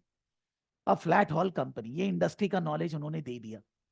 फ्लैट हॉल कंपनी 1994 में बना, और पहले क्या किया कि छोटा सा एक बिल्डिंग फिल्डिंग कुछ था, उसको स्टूडेंट को भाड़े पे दिया, फिर इसको बिजनेस बना लिया। और टोटल 78,000 स्टूडेंट्स को ये लोग सर्व करते हैं। ये मार्केट में लिस्ट हुआ था 2002 में, यानी कि 20 साल से ज्यादा हो चुके हैं स्टॉक एक्सचेंज में लिस्ट हुए। और पीबीएसए का रूम्स जो है वो दूसरे सेंट्रल सिटी के रूम से थोड़ा कॉस्टली होता है, बिकॉज इनका जो रूम्स है वो अच्छे प्लेसेस में है, बढ़िया प्लेसेस में है इनका प्लेसेस, एकदम यूनिवर्सिटी के बगल में पॉस प्लेस, तो रेंट वगैरह ज्यादा है। वैसे ही नॉर्मली अगर आप लास्ट यूरोप वगैरह में बात करेंगे, इन्फ्लेशन बहुत हाई है लास्ट 2-3 सालों में। After corona there inflation is around 20-30%। तो ऑब्वियसली रूम का रेट भी वैसे ही बढ़ा है, और अगर डिमांड है सप्लाई नहीं है तो वैसे भी रेट और बढ़ेगा। यानी कि it's a good business to get rent from the students. अच्छा बिजनेस है, रेंटल इनकम अच्छा खासा हो रहा है, ऑक्यूपेंसी रेट बहुत हाई है, वैकेंसी रेट बहुत लो है, और ऊपर से गवर्नमेंट से सपोर्ट सब्सिडी वगैरह भी है। So it's a good business to grow in. अब है बिल्डिंग में ऑपरेट करने के लिए यू कैन से एक फ्रंट टेबल, फ्रंट डेस्क, वहां पर कोई बैठा रहता है, you can see security guard what ever is knowledgeable, control करना सिक्योरिटी सिस्टम, कार्ड से एंट्री, और wifi system, what do you से, बिल्डिंग के अंदर अलग से अदर सिस्टम की कोई भी प्रॉब्लम हो तो पता चल जाए with the wifi with the system. Company का अलग से एक एडमिनिस्ट्रेटिव रूम है, वहां पर हर बिल्डिंग में जो सिस्टम लगा हुआ वो दिख जाता है, पता चल जाता है कि कुछ प्रॉब्लम हुआ नहीं हुआ, कोई फायर अलार्म, कुछ सिस्टम, एनी इवेंचुअलिटी हैपेंस, तो उसका मेंटेनेंस प्रॉपरली हो पाता है। Operations is very important matter in this business. फिर उन्होंने ऐसा दिया है कि भाई फ्लैट 1A, जो कि कम्युनल एरिया है सारे फ्लैट के लिए, 1 2 3 4 5 6 7 8 8 बेडरूम्स, सबके लिए कम्युनल एरिया है, सब मिल सकते हैं, और साथ में हॉल एंट्री है, और एक बाथरूम है सबके लिए। हो सकता है कभी कभी, यहाँ तो नहीं दिया है, कभी कभी कोई रूम के अंदर भी अलग से बाथरूम हो सकता है, या बिकॉज कोई कोई स्टूडेंट को अपना सेपरेट बाथरूम चाहिए। एंट्री हॉल कॉरिडोर है और बाथरूम है, ठीक है सबका। फिर उसके बाद ऐसे करके पूरा बिल्डिंग का स्ट्रक्चर भी दिया है कि in a floor 48 student can accommodate, because एक फ्लोर में 6 फ्लैट्स है, ऐसा बोलना चाह रहे, नहीं, हाँ 6, 1 2 3 4 5 6 फ्लैट है, और एक एक फ्लैट के अंदर, एक एक अपार्टमेंट के अंदर 8 रूम्स है, तो एक एक फ्लोर में 48 स्टूडेंट्स का एकोमोडेशन है। और एक एक बिल्डिंग मान लीजिए अराउंड 30 फ्लोर, तो 30 फ्लोर इंटू 48, मतलब एक एक बिल्डिंग में कितना स्टूडेंट एकोमोडेट कर सकते हैं, 480, 48, 10 फ्लोर्स, अगर 10 फ्लोर का बिल्डिंग बोले तो फॉर 500 स्टूडेंट एक एक बिल्डिंग में रहते हैं। और ये जस्ट लाइक होटल टाइप ही आप समझिए, सब कुछ अरेंजमेंट है, staircase, this that, fire लगेगा तो क्या करना है, फायर एग्जिट, एवरीथिंग जो एक हाई फाई अपार्टमेंट में होता है, जो मॉडर्न अमेनिटीज में होता है, वैसी बिल्डिंग्स बनी हुई है। तो स्टूडेंट को ऐसी बिल्डिंग में रहने में बहुत अच्छा लगता है, they are very easy, they are very, और ये से देखिए the person is with the what do you say, that type of phone की कभी भी किसी से कनेक्ट करना, कंट्रोल करना, ऑफिस से कनेक्ट करना, सब कुछ एकदम हाई फाई सिस्टम है, जिससे कि स्टूडेंट को कोई प्रॉब्लम ना हो, मैनेजमेंट हो, क्लीनिंग के लिए अलग से पर्सन है, हर चीज को क्लीन करना, मेंटेन करना। और जो वीडियो मैंने दिया, आप वीडियो को देखिएगा, मेरे ख्याल से आपने देखा नहीं होएगा, वो एक गर्ल है, वो वीडियो बना रही है 20 मिनट, यूनाइट स्टूडेंट्स का, वो उनके रूम में जा रही है, दिखा रही है ये किचन है, ये रूम है, ये ऐसा है, ये फैसिलिटी है, रूम में ऐसा बेड है, रूम में ऐसा काउच है, रूम में टेबल है, दिस है, फैसिलिटी है, वगैरह वगैरह, बाहर ये खेलने का एरिया है, वो करने का एरिया, गेट टुगेदर एरिया वगैरह, सब कुछ बता रही है। तो प्रमोटिंग फोटो, आप तो प्रमोट तभी कर पाएंगे ना अपना चीज को, जब उसमें ऐसा ऐसा फैसिलिटी आपने डाला है जो दूसरी जगह अवेलेबल नहीं है। तो प्रमोट करने के लिए इन्होंने ये सब सिस्टम लगाया है, ये सब चीज डाला है। कंपनी का हेड ऑफिस में प्रॉपर्टी मैनेजमेंट है, कौन सा प्रॉपर्टी कहाँ जगह लेना, कैसे बनाना, किससे बनवाना, कितना दिन में बनेगा, क्या क्या रिसोर्सेस अरेंज करना, कस्टमर सर्विस, कस्टमर मतलब स्टूडेंट, स्टूडेंट को अगर प्रॉब्लम है किसको कंप्लेन करेगा, कैसे हेल्प करेगा, उसका सिस्टम कैसे होएगा, कौन कौन लोग कस्टमर को क्या हेल्प करते हैं, operations, laundry operations, maintenance operations, other operations, kitchen operations, या जो भी ऑपरेशंस है, वो ऑपरेशंस का कौन मैनेज करेगा कंपनी में। इंफॉर्मेशन टेक्नोलॉजी, पूरा का पूरा सारा वाईफाई सारा मॉडर्न टेक्नोलॉजी से बना हुआ है। सो इंफॉर्मेशन टेक्नोलॉजी से रेंट लेना, रेंट कलेक्ट करना, रिसीट देना, कस्टमर का कंप्लेंट को रिसीव करना, आईटी से अपने को मार्केटिंग करना, सब कुछ इंटरनेट, आईटी, आर्टिफिशियल इंटेलिजेंस से होता है।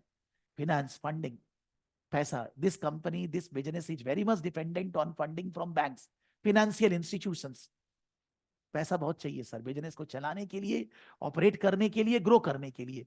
तो फंडिंग, कंपनी में एक सीईओ है, सीईओ के अंदर एक है प्रॉपर्टी पोर्टफोलियो डायरेक्टर, एक है कस्टमर सर्विस डायरेक्टर, एक है ऑपरेशंस डायरेक्टर, एक है टेक्नोलॉजी डायरेक्टर, इंफॉर्मेशन टेक्नोलॉजी, और एक है finance director.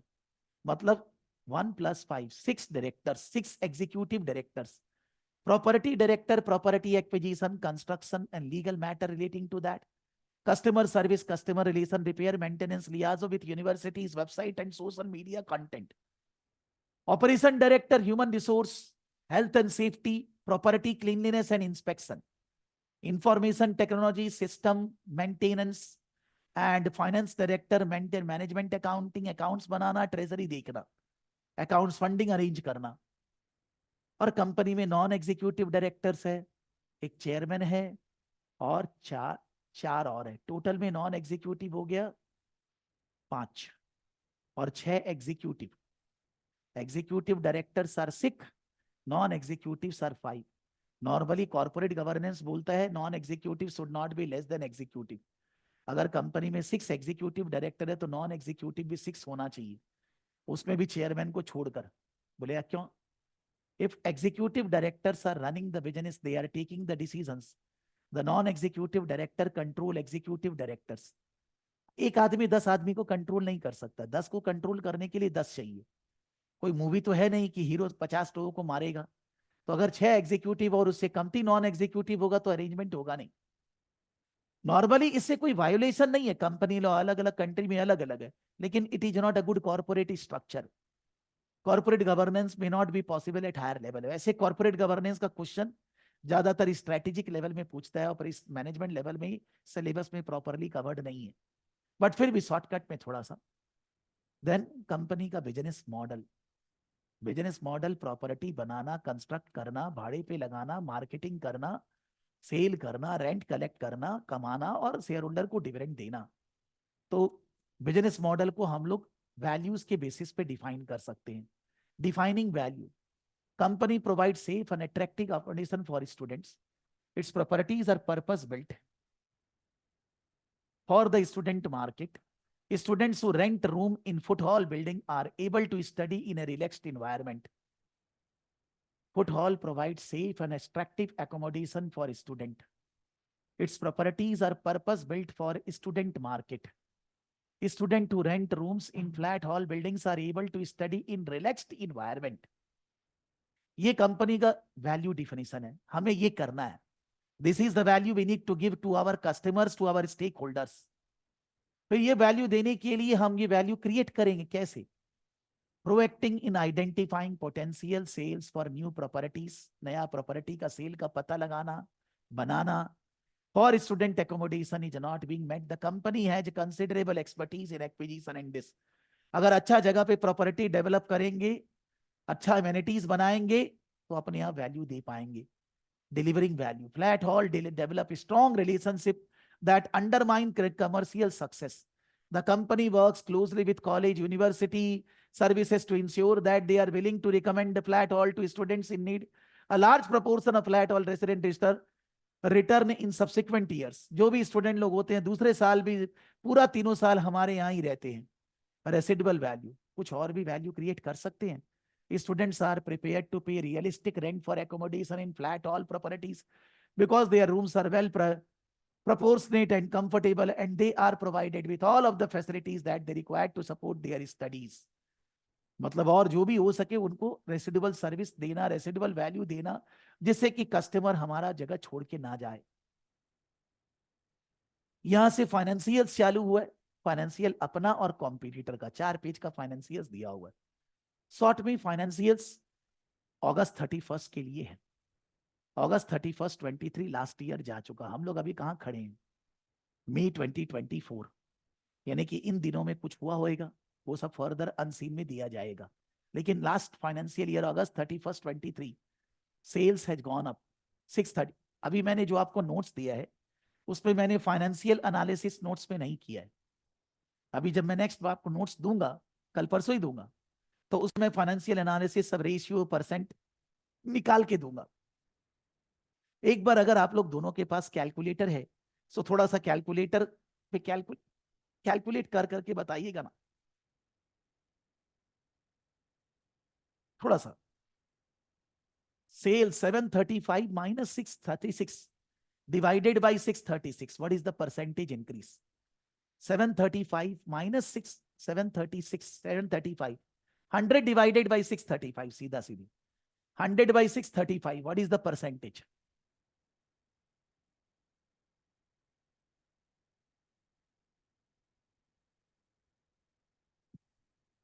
Hundred by 635, what is the percentage?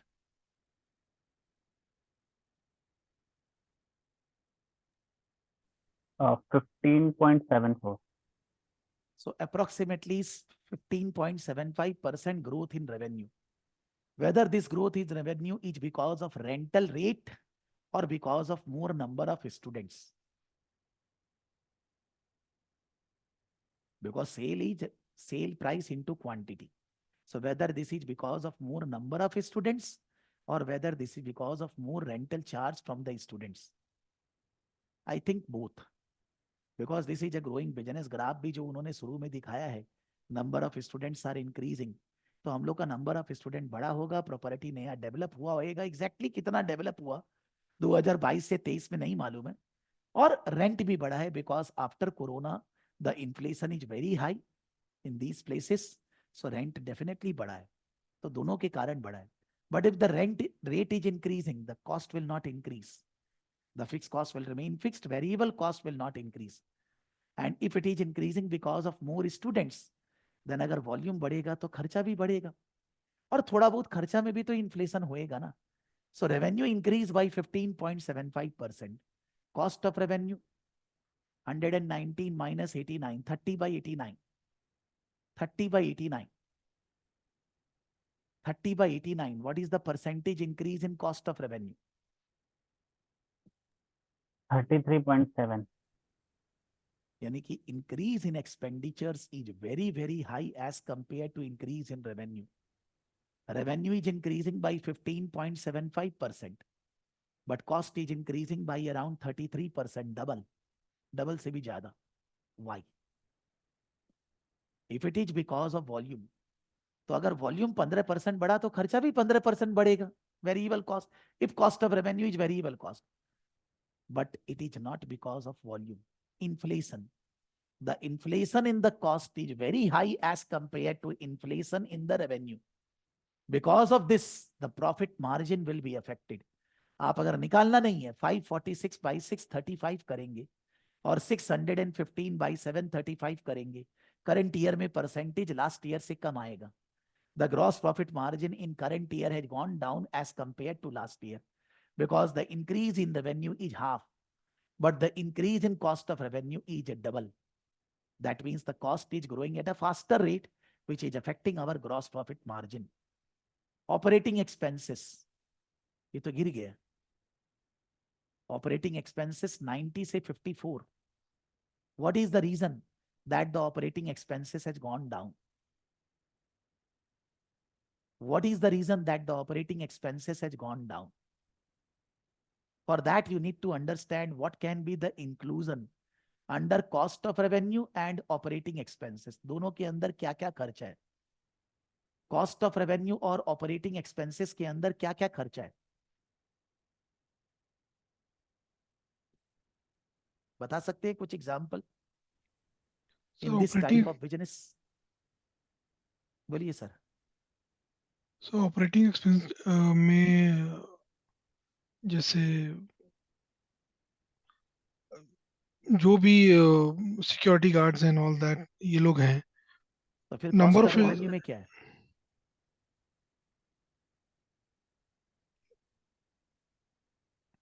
अच्छा, उसमें ऑपरेटिंग में तो फिर ऑफिस वगैरह का। देखो ऐसे 100% बोलना मुश्किल है, लेकिन नॉर्मली अगर हम लोग पीएल अकाउंट जैसे sales minus cost of goods sold, gross profit, admin, selling, ये जो ऑपरेटिंग एक्सपेंस है ये एडमिनिस्ट्रेशन और सेलिंग खर्चा होता है। मतलब हेड ऑफिस में जो लोग काम कर रहे हैं, फिनेंस देखते हैं, हेड ऑफिस के जो लोग हैं वो एडमिन हो गया, और सेलिंग मतलब सोशल मीडिया मार्केटिंग, कहीं होर्डिंग लगाना, कुछ भी करना, वो सेलिंग हो गया। लेकिन आप सिक्योरिटी गार्ड का सर्विस बोलेंगे, इलेक्ट्रिसिटी चार्जेस बोलेंगे, वाटर चार्जेस बोलेंगे, नॉर्मल रिपेयर अपकीप मेंटेनेंस बोलेंगे, वो सब कॉस्ट ऑफ रेवेन्यू है sir. Operating means admin and selling. Gross profit निकालने के लिए सिक्योरिटी गार्ड जो बिल्डिंग के अंदर है, जो बैठा रहता है, जो देख रेख करता है, जो सफाई करता है, जो रेगुलर मेंटेनेंस ऑफ इक्विपमेंट्स है, जो बिल्डिंग का मेंटेनेंस है, सारा चीज इलेक्ट्रिसिटी वगैरह सब कॉस्ट ऑफ रेवेन्यू है। तो कॉस्ट ऑफ रेवेन्यू रेवेन्यू के कंपैरिजन में डबल बढ़ा है। या तो इन्फ्लेशन, और या हम लोग अपना सर्विस का क्वालिटी बढ़ाए हैं। और अगर दोनों ही नहीं है फिर तो बढ़ने का कारण इनएफिशिएंसी है। और ऑपरेटिंग एक्सपेंसेस गिरा, इसका मतलब फिक्स्ड एक्सपेंसेस को कंट्रोल किया जा रहा है। ज्यादातर एडमिनिस्ट्रेशन खर्चा फिक्स्ड होता है। आप ऑफिस वगैरह में बेटर एमेनिटी से, बेटर तरीके से कॉस्ट को कम कर रहे हैं। बिकॉज दुनिया में तो इन्फ्लेशन हुआ है, तो ऑपरेटिंग एक्सपेंसेस अगर फिक्स्ड भी है तो बढ़ना चाहिए इन्फ्लेशन के कारण। Still it is going down. That means there is efficiency in operating expenses incurrence. With the less resources, we are able to manage bigger students, bigger buildings, and all that. By the development of AI, by the development of machine type of job, by the development of artificial intelligence, we are able to do that. और या कुछ अलग बात होगा इस साल के लिए कुछ बोला जाए तो, बट सिक्योरिटी गार्ड ये सब का खर्चा कॉस्ट ऑफ रेवेन्यू में, वो उधर नहीं, ऑपरेटिंग एक्सपेंस में वो सब नहीं आया है सर। तो कहीं एक तरफ हमें नुकसान हुआ, cost of revenue increases very fast rate, but operating expenses भी सेव्ड। तो भैया ऑपरेटिंग प्रॉफिट तो अच्छा ही हो गया। एक बार ऑपरेटिंग प्रॉफिट मार्जिन दोनों साल का निकालिए ना। 458 by 635, what is the percentage?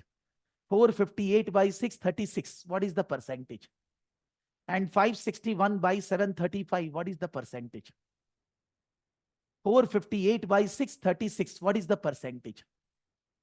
And 561 by 735, what is the percentage?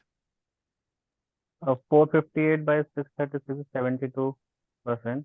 And Mm, mm,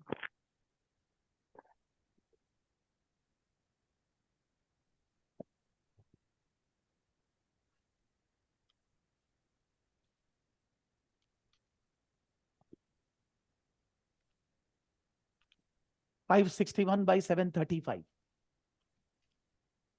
मैं 0.8 को 1 ले लिया, 561 by 735, 76.32. यानी कि लास्ट ईयर से ज्यादा आ रहा है।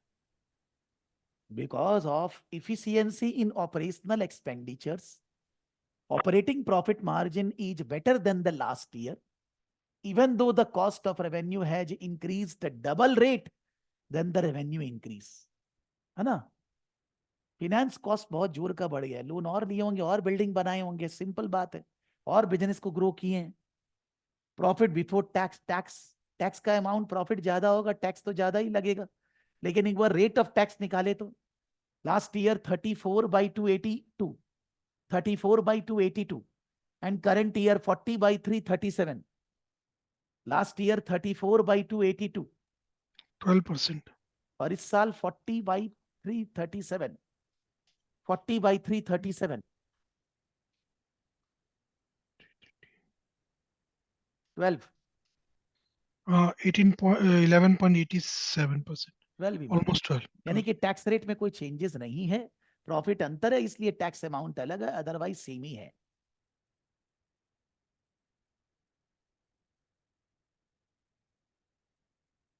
ये थोड़ा सा statement of changes in equity बना हुआ है, share capital, retained earning, opening balance, profit for the year ऊपर 296 कॉपी कर दिया, and dividend 109, dividend 109 by 296, what is the percentage?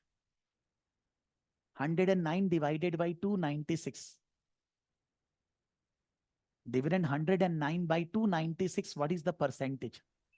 Almost 37%. यानी कि जितना कमा रहे हैं हम लोग 37% शेयर होल्डर को दे रहे हैं। इसका मतलब बैलेंस 63% बिजनेस में इन्वेस्ट कर रहे हैं।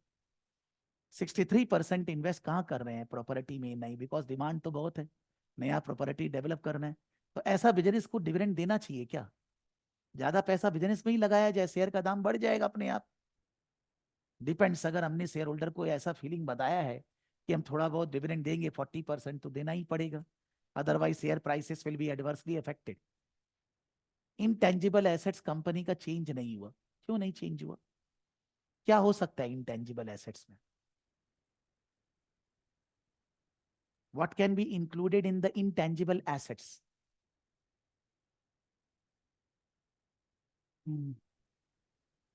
क्या भाई?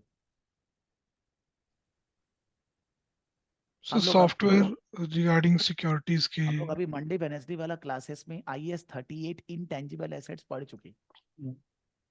पेटेंट, ट्रेडमार्क, कॉपीराइट्स, लाइसेंसेस, या आप बोल रहे हैं सॉफ्टवेयर वगैरह कुछ भी।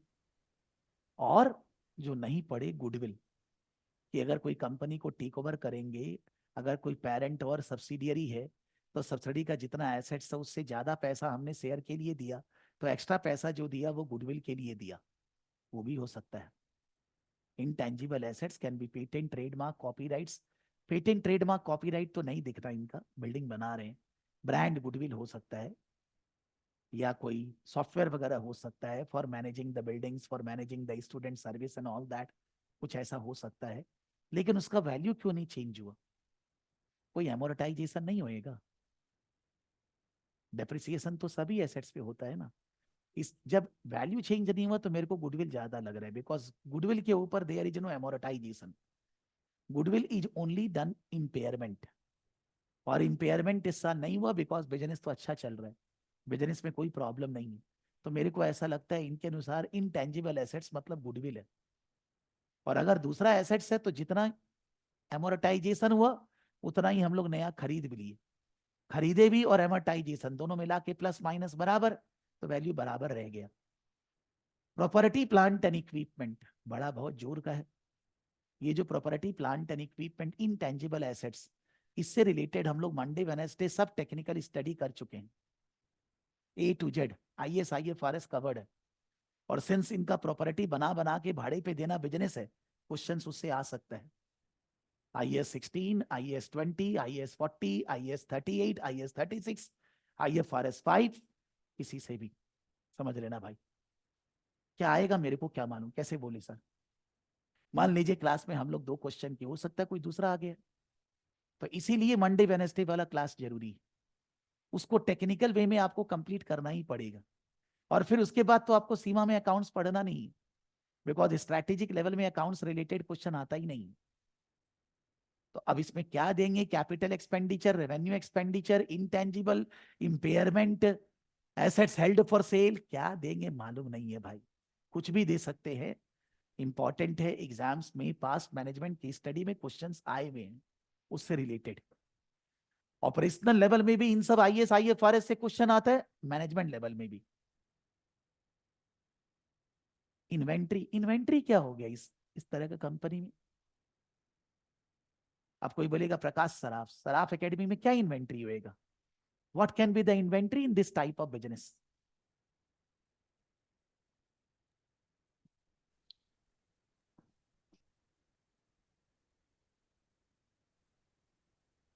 सर कोई जो मटेरियल फ्लैट जैसे। रेंट पे देता है, हाँ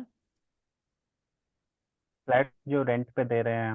हाँ, तो फ्लैट को इन्वेंट्री बोलेंगे आप, कि फ्लैट को तो हम लोग प्रॉपर्टी प्लांट एंड इक्विपमेंट बोलेंगे ना। सर जो मटेरियल दे रहे हैं, जैसे टॉयलेट रोल्स वगैरह जो देते हैं, टॉयलेटरीज हो वो गया, सब। या मान लो जैसे स्मॉल टूल्स एंड इक्विपमेंट को भी तो इन्वेंट्री हाँ, बोला जाता है ना।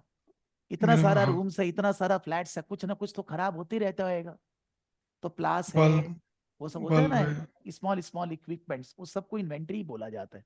कोई ज्यादा वैल्यू नहीं है, थोड़ा बहुत है कंपनी के पास फॉर रिपेयर और ट्वेल्टरीज वगैरह, है ना। अब पता नहीं है ट्वेल्टरीज में क्या क्या वो लोग देते हैं, क्या सिस्टम होता है, बिकॉज होटल में जब आप जाते हैं तो टॉयलेटरीज होटल से मिलता है। लेकिन यहाँ स्टूडेंट लोग को टॉयलेटरीज अपना खरीदना है कि होटल से, माने कंपनी देगी, वो पता नहीं है, ऐसा कहीं लिखा भी नहीं है प्रीसीन में भाई। वो अलग अलग सिस्टम होता है सर। मैंने जो वीडियो दिया उसमें वो जो गर्ल वीडियो बना रही है, वो बोलती है 12 ट्रीज हम लोग को मिलता नहीं है, वो हम लोग को खुद खरीदना पड़ता है, वो ये बोल रही है। तो 12 ट्रीज अगर देते हैं तब तो इन्वेंट्री है, नहीं देते तो फिर in that case loose tools and equipments ही है भाई। लिफ्ट खराब हो गया, कुछ हो गया, उसको ठीक करना, कोई रूम खराब हो गया, कोई इक्विपमेंट खराब हो गया, तो कुछ तो सामान लगता है ना, वो सब सामान को हम लोग इन्वेंट्री बोलते हैं, loose tools and equipments. Trade and other receivables, receivable कहाँ से हो गया? क्या हम लोग स्टूडेंट को रेंट दे बगैर रहने देते हैं क्या बिल्डिंग में, फ्लैट में? क्या सर?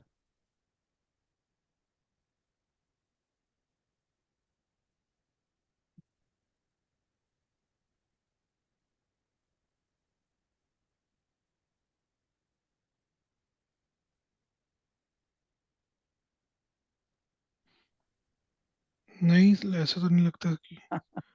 जो वीडियो मैंने आप लोगों को दिया है, वो वीडियो में वो जो लेडी माने गर्ल है, वो बोल रही है कि बहुत जगह यूके में क्या होता है कि जब आप जगह भाड़े पे लेंगे एज ए स्टूडेंट, तो आपको गारंटी देना पड़ता है।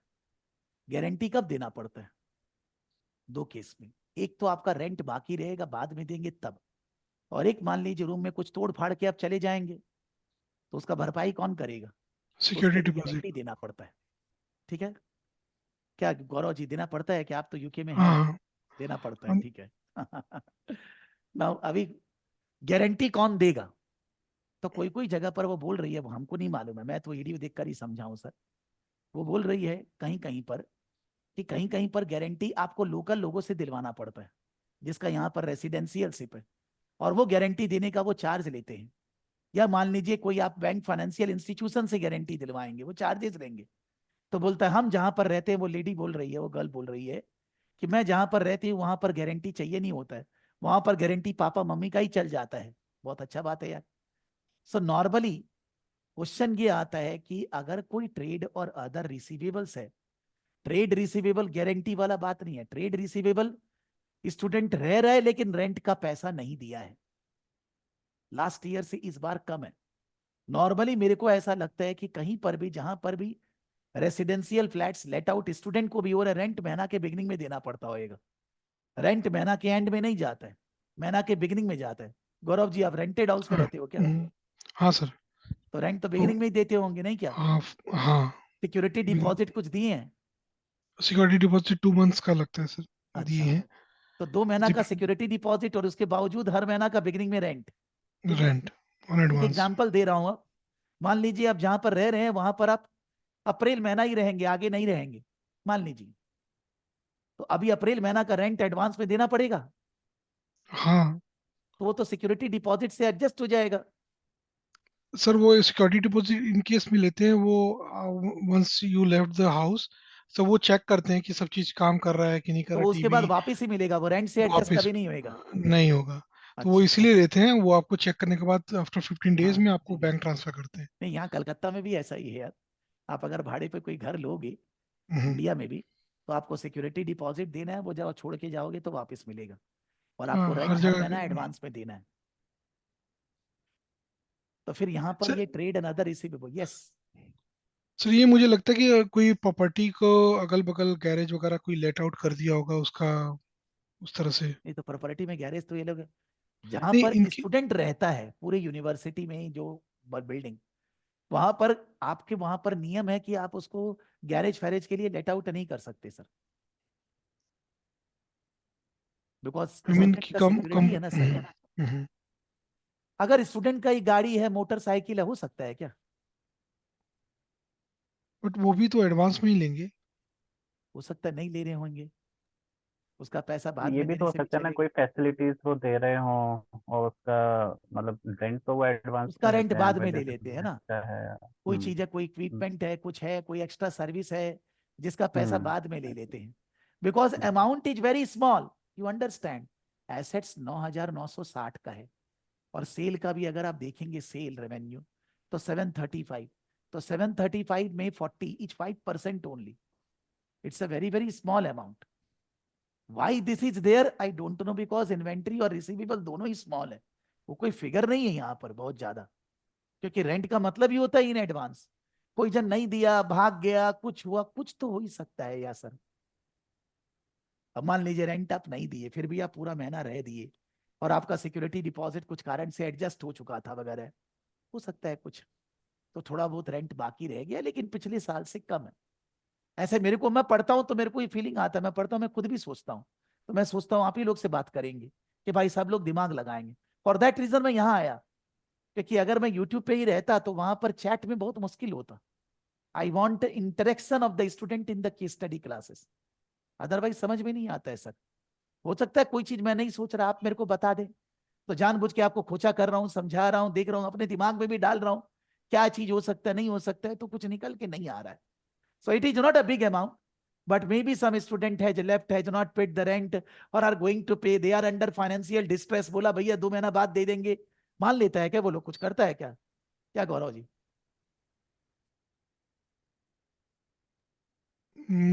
ये बेस्ड ऑन डिपेंड्स करते हैं हाँ कैसा सर। आप अच्छा आपका लैंडलॉर्ड रिलेशनशिप है, कैसे, 2 साल से हाँ। रह रहे हैं, टाइम पे रेंट देते हैं, भैया इस महीना हाथ जोड़ दिए, प्रॉब्लम है, नेक्स्ट महीना दे देंगे, हो सकता है ना? तो वो थोड़ा बहुत वो सब हो सकता है, अदरवाइज नॉर्मली यहाँ कोई ट्रेड रिसीवेबल का कहानी नहीं है वैसे। बैंक बैलेंस बहुत ज्यादा नहीं है, थोड़ा सा बड़ा है, लेकिन बैंक बैलेंस अच्छा खासा चाहिए हम लोगों को इतने 172 प्रॉपर्टीज को रेगुलरली मेंटेन करने के लिए। अगर हम लोग को कुछ एक्सपेंशन वगैरह करना है, पैसा हमारे पास पॉकेट में तो नहीं है भाई, ठीक है। Share capital same, retained earning जो भी ऊपर से बैलेंस आया, profit plus dividend minus dividend closing balance. Loan बढ़ गया इसलिए लोन भी बढ़ गया, 600 का लोन बढ़ा तो 600 के ऊपर इंटरेस्ट भी बढ़ गया 176 के बदले। Will you calculate percentage of loan interest? 176 divided by 2200, 2200 पे 176 is the interest, and 224 divided by 2800, 224 8%। कितना? 8% सर। दोनों साल पहले में, वाला, एक वाला, पहला वाला 8%। और दूसरा वाला 224 by 280, 2800, 224 divided by at 2800, at 8% यानी दोनों। कि इंटरेस्ट रेट चेंज नहीं हुआ है। इवन दो मार्केट में तो चेंज हुआ है, लेकिन यहां नहीं चेंज हुआ है, हम लोग को सेम रेट पे और लोन मिला है। अगर डेट इक्विटी रेशियो निकालते हैं तो बहुत ज्यादा खराब नहीं है। वैसे इक्विटी हम लोग को मार्केट वैल्यू लेना चाहिए, मार्केट वैल्यू शेयर का दिया नहीं है, तो हम बुक वैल्यू बेसिस भी लेते हैं, तो 2200 divided by 9400 is not a big deal. It's a capital intensive industry, buildings है, तो लोन और भी हो सकता है, हम लोग का बहुत ज्यादा लोन नहीं है। 2200 divided by 9300, etch is coming around 25% से थोड़ा कम। और अगर हम लोग इंटरेस्ट कवरेज रेशियो का बात करें, 176 divided by 457, 176 sorry 457 by 176, 457 by 176, what is the coverage? 260, 260। 2 point something, 457 458 by 176, 2 हाँ। Point something, and 560 divided by 224, वो भी उतना ही आ रहा है मोटा मोटी, बहुत ज्यादा नहीं है ये। $1 इंटरेस्ट पे करने आपके पास $2.8 है, तो आप और ज्यादा लोन नहीं ले सकते, मोटा मोटी 3 टाइम्स होना चाहिए, और वो 3 टाइम्स के आसपास ही आ रहा है। तो हम लोग लोन ऐसे, डेट इक्विटी रेशियो कम है, लेकिन डेट को सर्व करने के लिए, इंटरेस्ट पे करने के लिए उतना पैसा हमारे पास है नहीं, तो और ज्यादा लोन कंपनी को लेना नहीं चाहिए, because if the ratio is less than 3 it is not good. 2.8 3 तक है चलेगा, लेकिन अगर आपको और लोन लेना है तो प्रॉफिट बढ़ाना होगा, कैश फ्लो बढ़ाना होगा आपको। ट्रेड एंड अदर पेएबल्स, जिससे भी उधारी में काम करते हैं उनको पैसा देना है, ज्यादा नहीं है। और टैक्स, टैक्स का पैसा देना बाकी है गवर्नमेंट को, जो हम लोग कमाए हैं।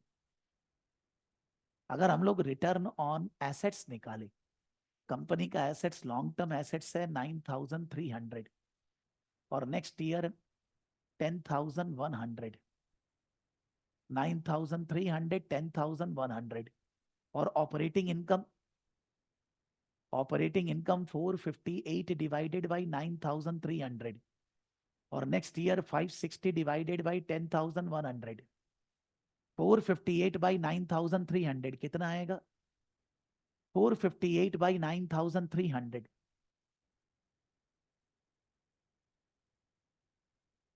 458 458 by 9,300. What is the percentage?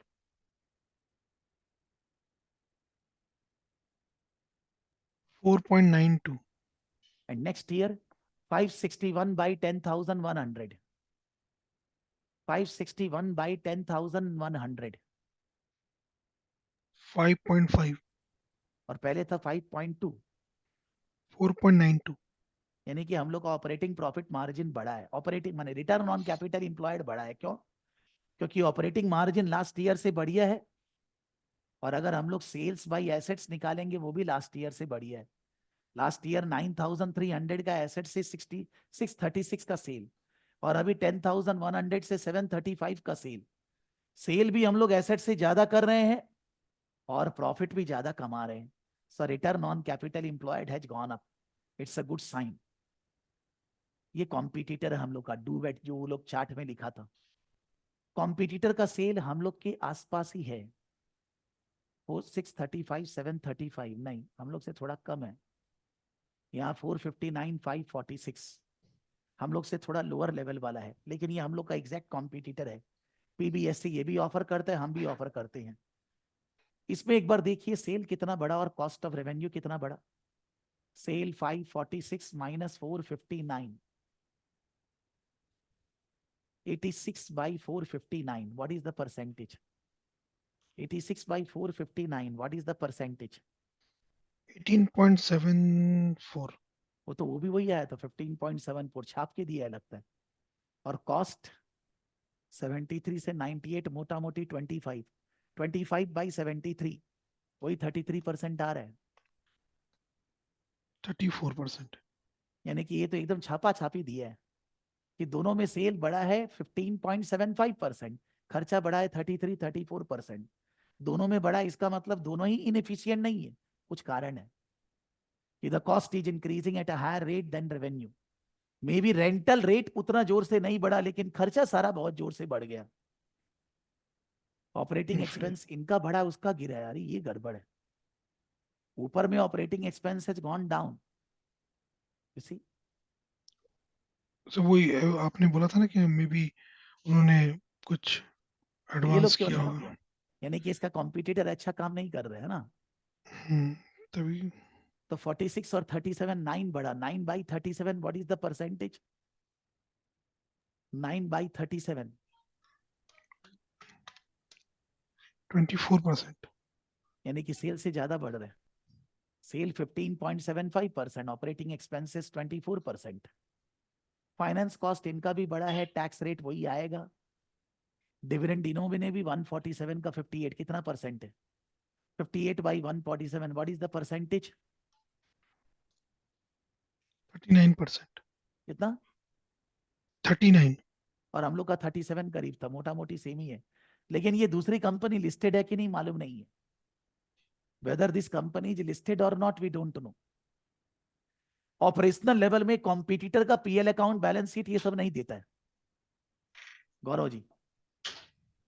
Operational level में केवल आपको अपना ही देता है, अपना ही कॉस्टिंग डिटेल बहुत दे देता है, pricing, costing, standard, overhead, this that. क्योंकि वहां फोकस वो सिर्फ चीज में है ना, यहाँ फोकस वहां नहीं है। ठीक है, बोला वो ऑपरेशनल एरिया है, मैनेजरियल एरिया है।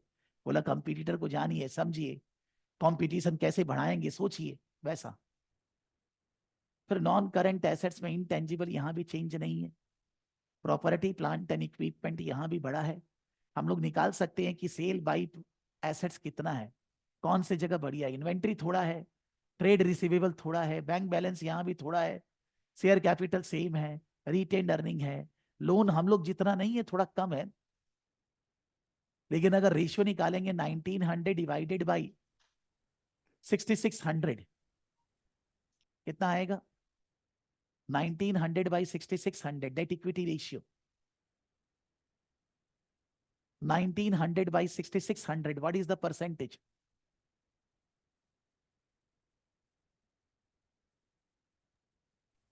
$28.78.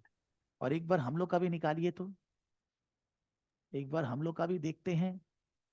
2200 by 9350, 2200 by 9350 लास्ट ईयर का देख रहे हैं, करंट ईयर का भी वैसा ही रहेगा। 2200 by 9350, 28, 23.5। यानी कि हम लोग का थोड़ा सा कम है। अच्छा, रिटर्न ऑन कैपिटल एम्प्लॉयड देखे तो मान लीजिए करंट ईयर 168 और कैपिटल एम्प्लॉयड करंट ईयर 4 2 6 7400। सो 7400 से डिवाइड देंगे 401 को, 402 को, 402 by 402 divided by 7400, 402 divided by 7400, 5.42। और हम लोग का कितना आया था ध्यान नहीं आ रहा, आपने बोला था भूल गया, सॉरी। 10,100 हम लोग का कैपिटल एम्प्लॉयड है और ऑपरेटिंग प्रॉफिट है 561, 561 बाई 10,200, 100, 561 बाई 10,100 कितना, 5.5। यानी कि मोटा मोटी सेम सही है, बहुत पर ज्यादा इनमें ट्रेड रिसीवेबल नहीं है सर है। कंपटीटर की। देखिए सर थोड़ा सा है, जैसे हम लोग का 40 है, इन लोग का 30 है, तो हम लोग का सेल भी तो उतना ज्यादा है ना यार। रिसीवेबल दोनों में ही है, थोड़ा थोड़ा कोई टेनेंट होगा बोला तबीयत खराब है, प्रॉब्लम है, भाई बाद में दे देंगे, ऐसा होएगा कुछ और क्या, थोड़ा बहुत, बिकॉज एडवांस का धंधा है ये, money in advance receivable. Saraf academy में कोई ट्रेड रिसीवेबल नहीं होता है सर, कोई क्रेडिट सेल है ही नहीं, कहाँ से होएगा सर।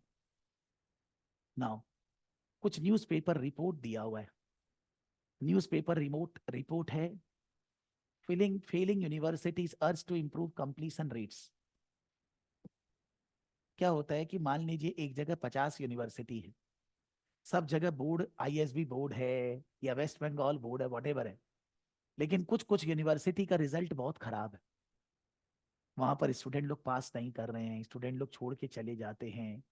तो जो यूनिवर्सिटी ये सबको जो ग्रांट वगैरह मिलता है ना, ये इस परफॉर्मेंस पे मिलता है, और अगर यूनिवर्सिटी का रिजल्ट खराब है तो स्टूडेंट लोग यूनिवर्सिटी में आएंगे भी नहीं, तो फिर इन दैट केस भाड़ा पे जगह कौन लेगा, प्रॉब्लम है ना। इवन दो यूनिवर्सिटी रिजल्ट से फ्लैट हॉल को कोई मतलब नहीं है, लेकिन अगर स्टूडेंट नहीं आएंगे तो फ्लैट हॉल कैसे मैनेज करेगा, और अगर स्टूडेंट मान लीजिए फेल होंगे और फिर से सेमेस्टर रिपीट करेंगे, तो नया स्टूडेंट को दाखिला कैसे मिलेगा, नया स्टूडेंट नहीं आएगा तो वापस से डिमांड कैसे बढ़ेगा रेंट का, तो दोनों तरह से ही प्रॉब्लम है। सो उन्होंने ऐसे इसको लिख कर दिया है कि कोई कोई यूनिवर्सिटी में पास रेट 97% है, कोई कोई जगह 60 वगैरह है, तो गवर्नमेंट से ग्रांट नहीं मिलता है, स्टूडेंट की डिमांड पे फर्क आता है, फ्लैट की डिमांड पे फर्क आता है। न्यूज़पेपर में ऐसा एक आर्टिकल निकला, ऐसा बता रहा है। फिर बोलता है जब बच्चा लोग समर और विंटर हॉलीडे में घर जाते हैं तो उनका इतना सारा सामान रहता है, रूम से निकाल के गाड़ी में डालो ले जाओ एंड ऑल दैट, तो गाड़ी का डिक्की डेन वगैरह बहुत जरूरी होता है। तो बोलता है कंपनी नया गाड़ी लेके आया है, उसका बोट बूट जो है वो बहुत बड़ा है, और उससे क्या हो रहा है कि बच्चा लोग को सामान वगैरह ले जाने में, इधर उधर ट्रेवल करने में प्रॉब्लम नहीं होता है। अच्छा है, इसका हम लोग का डिमांड से क्या फर्क पड़ता है, हम लोग तो कोई गाड़ी बेचने जा नहीं रहे हैं, इससे हम लोग का फ्लैट हॉल जैसा कंपनी पीबीएसए ऑफर करता है उसको क्या फर्क पड़ता है कि गाड़ी मार्केट में ऐसा है जिसका बूट बड़ा है, जिससे स्टूडेंट को फायदा होता है, उससे क्या फायदा होएगा, स्टूडेंट का भला हमारा भला। अगर गाड़ी ऐसा आएगा जिसका बूट बड़ा है, बच्चे अपना सामान इधर उधर ले जा पाएंगे, तो बच्चे लोग ज्यादातर जगह भाड़े पे लेंगे, बड़ा जगह लेंगे, हम लोग को बड़ा जगह लेट आउट कर पाएंगे, रेंट मिलेगा, तो इनडायरेक्टली ये बिजनेस का बेनिफिट के बारे में बात हो रहा है। बट बेसिकली इससे स्टूडेंट लोग ज्यादातर दूसरे दूसरे जगह रहने जाएंगे, ज्यादा सामान लेकर जाएंगे, ऐसा ऐसा। तीसरा न्यूज़पेपर आर्टिकल दिया है, आजकल जगह को बड़ा करने के लिए रूम को तोड़ फोड़ नहीं करना है, थोड़ा दीवार को काट दीजिए, ऐसा ऐसा मशीन आया है जो उसी जगह जगह बना देता है। रूम बड़ा छोटा स्पेस निकालना बहुत इजी है without affecting the main structure. Obviously this can not be done on beam, ये नॉर्मल वॉल्स में किया जा सकता है, ऐसा किया जा रहा है।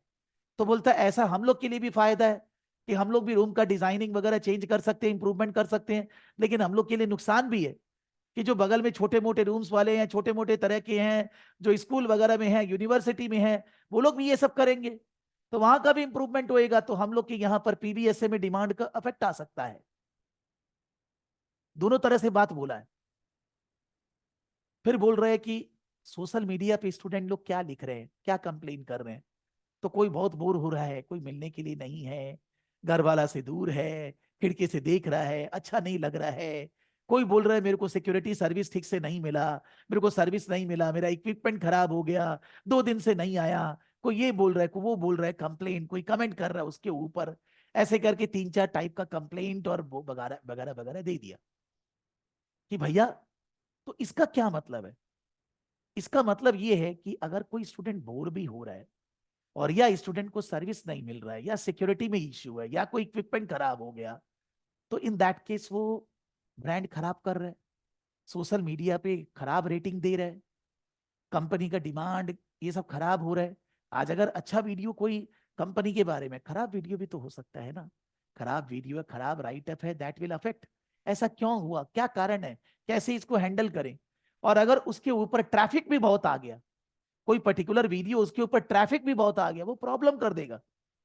तो कंपनी को ये सब सोशल मीडिया पे क्या हो रहा है, सोशल मीडिया मैनेजमेंट भी बहुत जरूरी है, जिससे कि बिजनेस को मैनेज कर पाए, डिमांड क्रिएट कर पाए, कस्टमर को सेटिस्फाई कर पाए। ये सब हम लोग के लिए जरूरी है। तो कुछ न्यूज़पेपर आर्टिकल्स इन्होंने दे दिया, और फिर केस स्टडी खत्म। मतलब नॉर्मली ये बोलने का मतलब है कि जो प्री सीन मटेरियल दिया है, उसमें ऐसा कोई भी जगह नहीं है जो कॉमन जिंदगी से अलग है। बहुत इंडस्ट्री बहुत कॉमन है, चीजें बहुत कॉमन वे में लिखी गई, और आपको कोई ऐसे लाइन बाय लाइन तो याद करना नहीं है, बिकॉज प्री सीन इंफॉर्मेशन आप एग्जाम में खोल सकते हैं हर समय। ऐसे खोलने का नौबत नहीं आना चाहिए, but it's a simple precis, not very hi fi thing written, not very technical aspects, और कॉमन दिनचर्या जो चीज है वो चीज से रिलेटेड प्री सीन है। इसमें जैसे अगर मैं अलग अलग सब्जेक्ट, अगर मैं कोर एरिया एबीसीडी का बात ना करूं, अगर मैं अलग अलग F2 P2 E2 से बात करूं, क्या क्या टाइप के क्वेश्चंस आ सकते हैं जो हम लोग डील करेंगे। I am just saying area, not the scenario. Non current asset से रिलेटेड अकाउंटिंग में स्टूडेंट से एडवांस मिला, स्टूडेंट से पैसा मिला, ड्यू रह गया, रेवेन्यू रिकग्निशन अकाउंटिंग में हम लोग का जो प्रॉपर्टी डेवलप होता है, वो लैंड कौन सा है, लीज पे है, खुद का खरीदा हुआ है, प्रॉपर्टी लीज पे है, कैसे, वो दोनों लीजिंग आ सकता है। टैक्सेशन के बारे में कुछ आ सकता है, और ग्रुप अकाउंटिंग वो तो हर बार ही आता है, आ ही सकता है, क्योंकि बैलेंस शीट के अंदर जो इनटेंजिबल एसेट चेंज नहीं हुआ, नॉर्मली वो गुडविल ही लग रहा है। तो गुडविल वगैरह हम लोग ग्रुप अकाउंटिंग के अंदर ही पढ़ते हैं। मान लीजिए कोई स्टूडेंट है, कंप्लेन किया, हम लोग को उसको पेनल्टी देना पड़ा, फाइन देना पड़ा, कोर्ट में केस चल रहा है वगैरह, तो provisions, contingent liabilities and contingent assets, IAS 37 भी आ सकता है। और पहले के एग्जाम्स में ये सारे IAS IFRS दूसरे केस स्टडी में आए हुए हैं, अभी भी ये सब इंपॉर्टेंट है। ग्रुप अकाउंटिंग मोटा मोटी तक मैं इस महीना, अप्रैल महीना में सब खत्म कर दूंगा। 8 से 10 क्लासेस में ग्रुप अकाउंटिंग पूरा खत्म नहीं होगा, लेकिन सीमा स्टूडेंट के लिए बेसिक अंडरस्टैंडिंग में अप्रैल महीना में कर दूंगा। अब आपको कोई PL बैलेंस शीट तो जाके एग्जाम में बनाना नहीं है, तो नॉर्मली वो सब खत्म हो जाएगा जो मैं बोल रहा हूं। और नॉन करंट एसेट्स हमने मोटा मोटी खत्म कर दिया है। कल सुबह मुझसे रिलेटेड क्वेश्चंस कराने वाला हूं, थोड़ा सा hi fi exam standard questions, और उसके बाद टाइम बचेगा तो हम लोग नया IAS लीजिंग करेंगे कल। तो ये हो गया अकाउंटिंग से रिलेटेड क्वेश्चंस। अब आते हैं E2 और P2 से रिलेटेड, P2 रिलेटेड। P2 के अंदर पहले फाइनेंस वाला पार्ट, कैपिटल बजटिंग। कोई जगह लैंड है, बिल्डिंग बनाना है, इतना दिन में बनेगा, इतना पैसा लगेगा, इतना रूम्स बनेगा, इतना भाड़ा आएगा, तो हम लोग को फायदा होगा कि नहीं। NPV, IRR, capital budgeting. आपको NPV IRR निकालना नहीं है, लेकिन एक बेसिक कॉन्सेप्ट तो होना चाहिए। बोलेगा गौरव जी NPV IRR कभी पढ़ा नहीं है। नेक्स्ट क्लास में, फर्स्ट क्लास में ही पढ़ा देंगे आपको कैपिटल बजटिंग, आप टेंशन मत लीजिए, जितना आपको जरूरत है। थोड़ा सा आप रिसर्च भी करेंगे, आंसर भी लिखेंगे, ट्रिपल बार हो जाएगा, हो जाएगा। फिर उसके बाद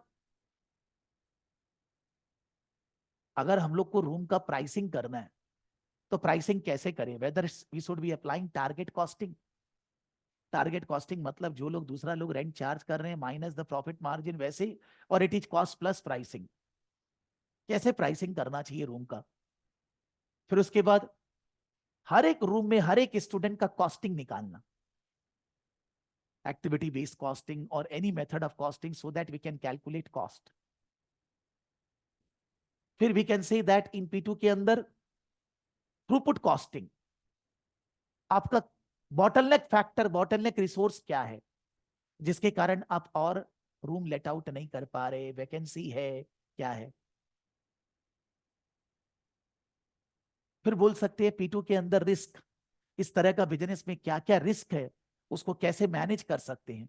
ऑपरेशनल रिस्क है, फाइनेंशियल रिस्क है, स्टेक होल्डर रिस्क है, कस्टमर रिस्क है, क्या क्या रिस्क है उसको कैसे मैनेज कर सकते हैं। अगर E2 में जाते हैं तो marketing, how can we do marketing of our product, of our room rental to the students, social media और वट एवर। E2 में जाते हैं तो HR, कोई भी जगह कोई प्रॉब्लम आ रहा है, how can we evaluate the performance of our staff, how can we do that। E2 में और अगर बोले तो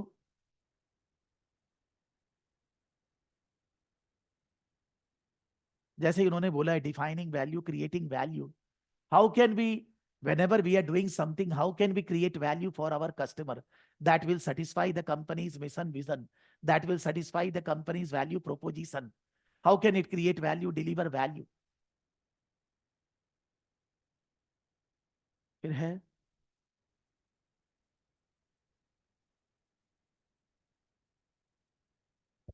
E2 के अंदर है आपका, E2 में बहुत प्रोमिनेंट क्वेश्चन आता है निगोशिएशन और व्हाट डू यू से team building, negotiation, team building, event management, वैसा प्रोजेक्ट मैनेजमेंट। बोलने का मतलब हुआ कि कोई जन से कुछ झगड़ा हो रहा है, कुछ प्रॉब्लम हो रही है, तो कैसे उससे बातचीत करके सुलझाया जाए, क्या स्टेप्स लिया जाए।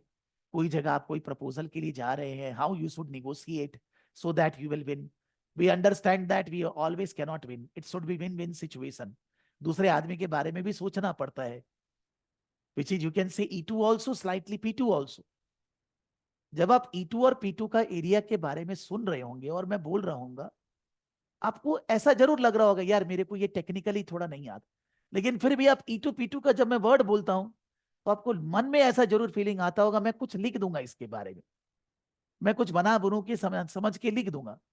लेकिन जब मैं बोलता हूं IAS 16, 36, 38, provisions, contingent liabilities, revenue recognition, taxes, group accounting, कुछ नहीं समझ में आता है, समझिए पूरा ब्लैंक हो जाता है, बिकॉज वो टेक्निकल है। F2 एरिया टेक्निकल है, थोड़ा बेसिक अंडरस्टैंडिंग टेक्निकलिटी F2 में चाहिए। लेकिन E2 और P2 में अगर टेक्निकल किताबी ज्ञान नहीं भी है और आप अपना कॉमन सेंस लगाएंगे तो भी आप बातचीत को लिख देंगे। हम नहीं बोल रहे कि हम नहीं पढ़ेंगे, हम तो एक महीना यही करने वाले हैं। जो E2 और P2 है उससे रिलेटेड जो एरियाज आता है, निगोशिएशन है, टीम बिल्डिंग है, HR है, मार्केटिंग है, कॉस्टिंग है, देन फाइनेंशियल मैनेजमेंट है, NPV है, IRR, ये सब डिस्कस तो करेंगे ही। आप पढ़ेंगे, करेंगे, क्वेश्चन आंसर लिखेंगे, इवेल्युएट करेंगे, सभी तो करेंगे, लेकिन वो फिर भी आप मैनेज कर पाएंगे बगैर पढ़े कहीं से, प्रैक्टिकलिटी में। लेकिन F2 नहीं मैनेज कर पाएंगे, ये समझ लेना। तो ऑलरेडी F2 में 5-6 क्लास हो गया, और 8-10 क्लास, 10 क्लास होने से तो सीमा खत्म हो गया। तो हम लोग कहां पर हैं समझना आएगा भाई, सीरियसली। क्योंकि मेरे को लगता है दोनों जन अभी, आयुष जी आप बाद में ज्वाइन किए, गौरव जी पहले से वो चालू नहीं किया, वो बेचारा अपना ऑपरेशनल की स्टडी का रिजल्ट का वेट कर रहा था कि पॉजिटिव आएगा तब जोश आएगा। तो जो क्वेश्चंस है वो उन्हीं से है, सिनेरियो बनाकर, सिचुएशन बनाकर, सब्जेक्ट का एक एक एरिया को कोरिलेट करके क्वेश्चंस करना है, सॉल्व करना है, राइटअप करना है और कंपेयर करना है, मॉडल आंसर से अपना दिमाग रेडी करना है, और कुछ नहीं करना है। और केस स्टडी सिंपल है, बहुत ज्यादा डिफिकल्ट नहीं है। कभी कभी केस स्टडी का जो राइटअप होता है बहुत टेक्निकल होता है, मजा नहीं आता है पढ़ के, यहां पर मजा आ रहा है, कोई प्रॉब्लम नहीं है। आपको अभी जो कि मेरे को फीलिंग आया कि आप लोग दोनों ये केस स्टडी प्रीसी नहीं पढ़े हैं, और जो मेरा ये नोट्स है, ये मेरा नोट्स मैंने 20 फॉन्ट साइज में लिखा है, इवन दो 72 पेजेस है, बट आप इसको 11 फॉन्ट साइज में लिखिए, 10 से 12 पेज है, ये ज्यादा नहीं। ये पूरा रिसर्च करके मैंने गूगल, चैट जीपीटी, फिर उधर में वीडियो, यूट्यूब, सब जगह से रिसर्च करके एकदम निचोड़ निकाल के सब लिख दिया है, बिलीव करो। हाँ, यानी मैंने कि हाफ आप, ऑफ पढ़ लिया था। हाँ, कोई भी आंसर आप लिखेंगे, जो भी हम लोग क्वेश्चंस क्लास में करेंगे, ये उसका बेस रहेगा। आपको यही सब राइटअप यूज करना है आंसर लिखने में। उसके अलावा थोड़ा सा F2 का टेक्निकलिटी, और उसके अलावा जो सिनेरियो दिया गया उसको यूज करना। मोटा मोटी आप उससे पूरा केस स्टडी को निकाल देंगे एकदम बढ़िया से। तो सिंस केस स्टडी सिंपल था, बहुत ज्यादा रिसर्च करने का जरूरत नहीं पड़ा। वीडियो में बहुत टाइम लगा, डाले जा रहे हैं पीबीएस से, स्टूडेंट रेंटल कुछ आ ही नहीं रहा है यूट्यूब में, समझ में ही नहीं आया, थोड़ा टाइम ज्यादा लगा एज कंपेयर टू नॉर्मल। ऐसा नहीं कि 20 घंटा, लेकिन 10-15 मिनट में वीडियो निकाल लेता हूं, मेरे को 1.5-2 घंटा लग गया। लेकिन उसके अलावा ये सब रिसर्च वगैरह करके लिख लाख के सेट करने में मेरे को 5-6 घंटा लगा होगा सब मिला के। एक बार प्रीसिन रीड किए, दोबारा रीड किया, 2 बार मैं रीड कर चुका हूं। उसके बाद मैंने रिसर्च किया, Google, chat GPT, YouTube, research करने के बाद ये नोट्स बनाया। सब मिला हम लोग के 8-10 घंटा अभी तक पढ़ाई किया गया है, मैं कर पढ़ा हूं अभी तक। तो इनडायरेक्टली मैं क्यों बोल रहा हूँ 8-10 घंटा, आप भी तो पढ़ेंगे मेरे भाई, ये मैंने बनाया है, आपको भी तो देखना। आपको पका पकाया मिल रहा है, आपको रिसर्च नहीं करना है, ठीक है, लेकिन इसको रीड तो करना होगा 2 बार। प्रीसीन रीड करेंगे, इसको रीड करेंगे, वीडियो जो 3-4 तो जस्ट 15 मिनट का वीडियो है यार, उनको देखेंगे। इतना दिन में मैं तो ट्यूसडे तक आपको क्वेश्चन दे ही रहा हूं, और एरिया ए और बी। ट्यूसडे नहीं तो maximum Wednesday, maximum at most. अगर वेनेसडे दूंगा तो मैं केवल कोर एरिया ए आंसर लिखने बोलूंगा, ट्यूसडे दूंगा तो ए और बी दोनों लिखने बोलूंगा। आप रिसर्च करेंगे, आंसर लिखेंगे, सबमिट करेंगे, इवेल्युएट करेंगे, और हम लोग कोर एरिया और ए और बी नेक्स्ट क्लास में डिस्कस करेंगे। अभी मैंने कुछ नहीं पढ़ाया है, बोलेगा सर सब कुछ नहीं पढ़ाया मतलब मैंने कोई क्वेश्चंस वगैरह थोड़ी ना कराया। अभी तो हम वार्म अप कर रहे हैं, प्री सीन क्या है, क्या कंपनी है, क्या करता है, क्या बिजनेस मॉडल है, क्या बिजनेस में रिस्क है, क्या फंडिंग है, क्या फाइनेंशियल्स है, ऐसा मार्केट में कौन सा कंपनी है, वो लोग क्या करते हैं, प्रैक्टिकल एग्जांपल्स क्या है। अभी तो हम लोग वो कर रहे हैं, अपने आप को वार्म अप कर रहे हैं, रेडी कर रहे हैं, तैयार कर रहे हैं। प्री सीन आएगा तो तैयारी तो पहले होना ही पड़ेगा, तब तो अपने क्वेश्चन आंसर बना के लिखेंगे, नहीं तो लिखेंगे कहां से। तो आप इसको गो थ्रू करिए 2 दिन में, मैं आपको क्वेश्चन देता हूं। मेरे पास भी क्वेश्चंस कापलान कल या परसों देगा, इंस्टीट्यूट भी कल परसों देगा, हो सकता है वो लोग बुधवार लगा दें, इसीलिए मैं भी बुधवार बोल रहा हूं। तो जब मेरे पास क्वेश्चन आएगा मैं गो थ्रू करूंगा, और उसके बाद आप लोग को दूंगा। जो क्वेश्चंस मैं दूंगा उसमें जो प्रीवियस टर्म में मैंने क्वेश्चन दिए, जैसे नवंबर वाला, उसमें जो नॉन एग्जाम स्टाइल क्वेश्चन है वो वैसा ही रहेगा, उसमें कोई चेंजेस नहीं आता है। वो मैं देख रहा हूँ 2015 से कापलान इंस्टीट्यूट सब वही सब क्वेश्चन बनाता है, लेकिन जो सिनेरियो बेस्ड क्वेश्चन है वो अलग रहेगा। जो अनसीन बेस्ड टाइप क्वेश्चंस होता है वो सिनेरियो बना हुआ रहेगा, वो हम लोग करेंगे। लेकिन अनसीन वाला क्वेश्चन वैसा ही रहेगा, यानी कि आपको अगर टाइम मिले गौरव जी, और आप बोलेंगे मेरा तो हो गया, तो आपके पास प्रीवियस टर्म नवंबर टर्म का कोर एरिया ए है, उसका जो नॉन एग्जाम स्टाइल क्वेश्चन है, वो नॉन एग्जाम स्टाइल क्वेश्चन का आंसर इसके बारे में लिखिए, चलेगा, कोई बात नहीं। आप लोग वो मंडे वेनेसडे कर सकते हैं, लेकिन पहले प्री सीन 2 बार पढ़िए, इसको गो थ्रू करिए, वीडियो एक बार देखिए, अपने आप को तैयार करिए कि प्री सीन क्या है, किस इंडस्ट्री के बारे में, हमारा क्या है क्या नहीं। प्री सीन पढ़ेंगे तो जो डेटा है वो ध्यान भी रहेगा ना 2-4 बार, तो उसके बाद आप आंसर में ही मॉडल आंसर जब लिखेंगे तो अच्छा से उनको यूज कर पाएंगे, उनको बेटर बिल्टअप कर पाएंगे। Getting my point. और जितना हद तक हो सके मेरा एडवाइस है, अकाउंट्स का क्लासेस मंडे वेनेसडे लाइव करिए। गौरव जी के लिए थोड़ा मुश्किल है, बिकॉज यूके से सुबह 7 बजे मतलब रात को बेचारा 1 बजे थोड़ी ना उठ जाएगा, तो it is difficult for him. But I use आप इंडिया से आप करिए, कोई भी जन जो इंडिया से है, दुबई से, वो तो करे। 1-1.5 घंटा पीछे है दुबई, मिडिल ईस्ट, क्या प्रॉब्लम है। यूके से है तो नहीं कर सकते आप, रिकॉर्डिंग करना है, लेकिन रिकॉर्डिंग को बराबर रखिए उसके साथ, रिकॉर्डिंग में स्पीड बढ़ा दीजिए जिससे कि जल्दी खत्म हो जाए, लेकिन उसको अच्छा से करके रखिए, जैसे कि आपको मेहनत नहीं करना पड़े कोर एरिया डी और ई में।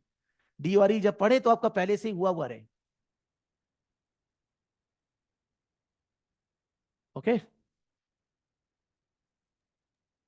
Okay sir. अच्छा। Leaving for today.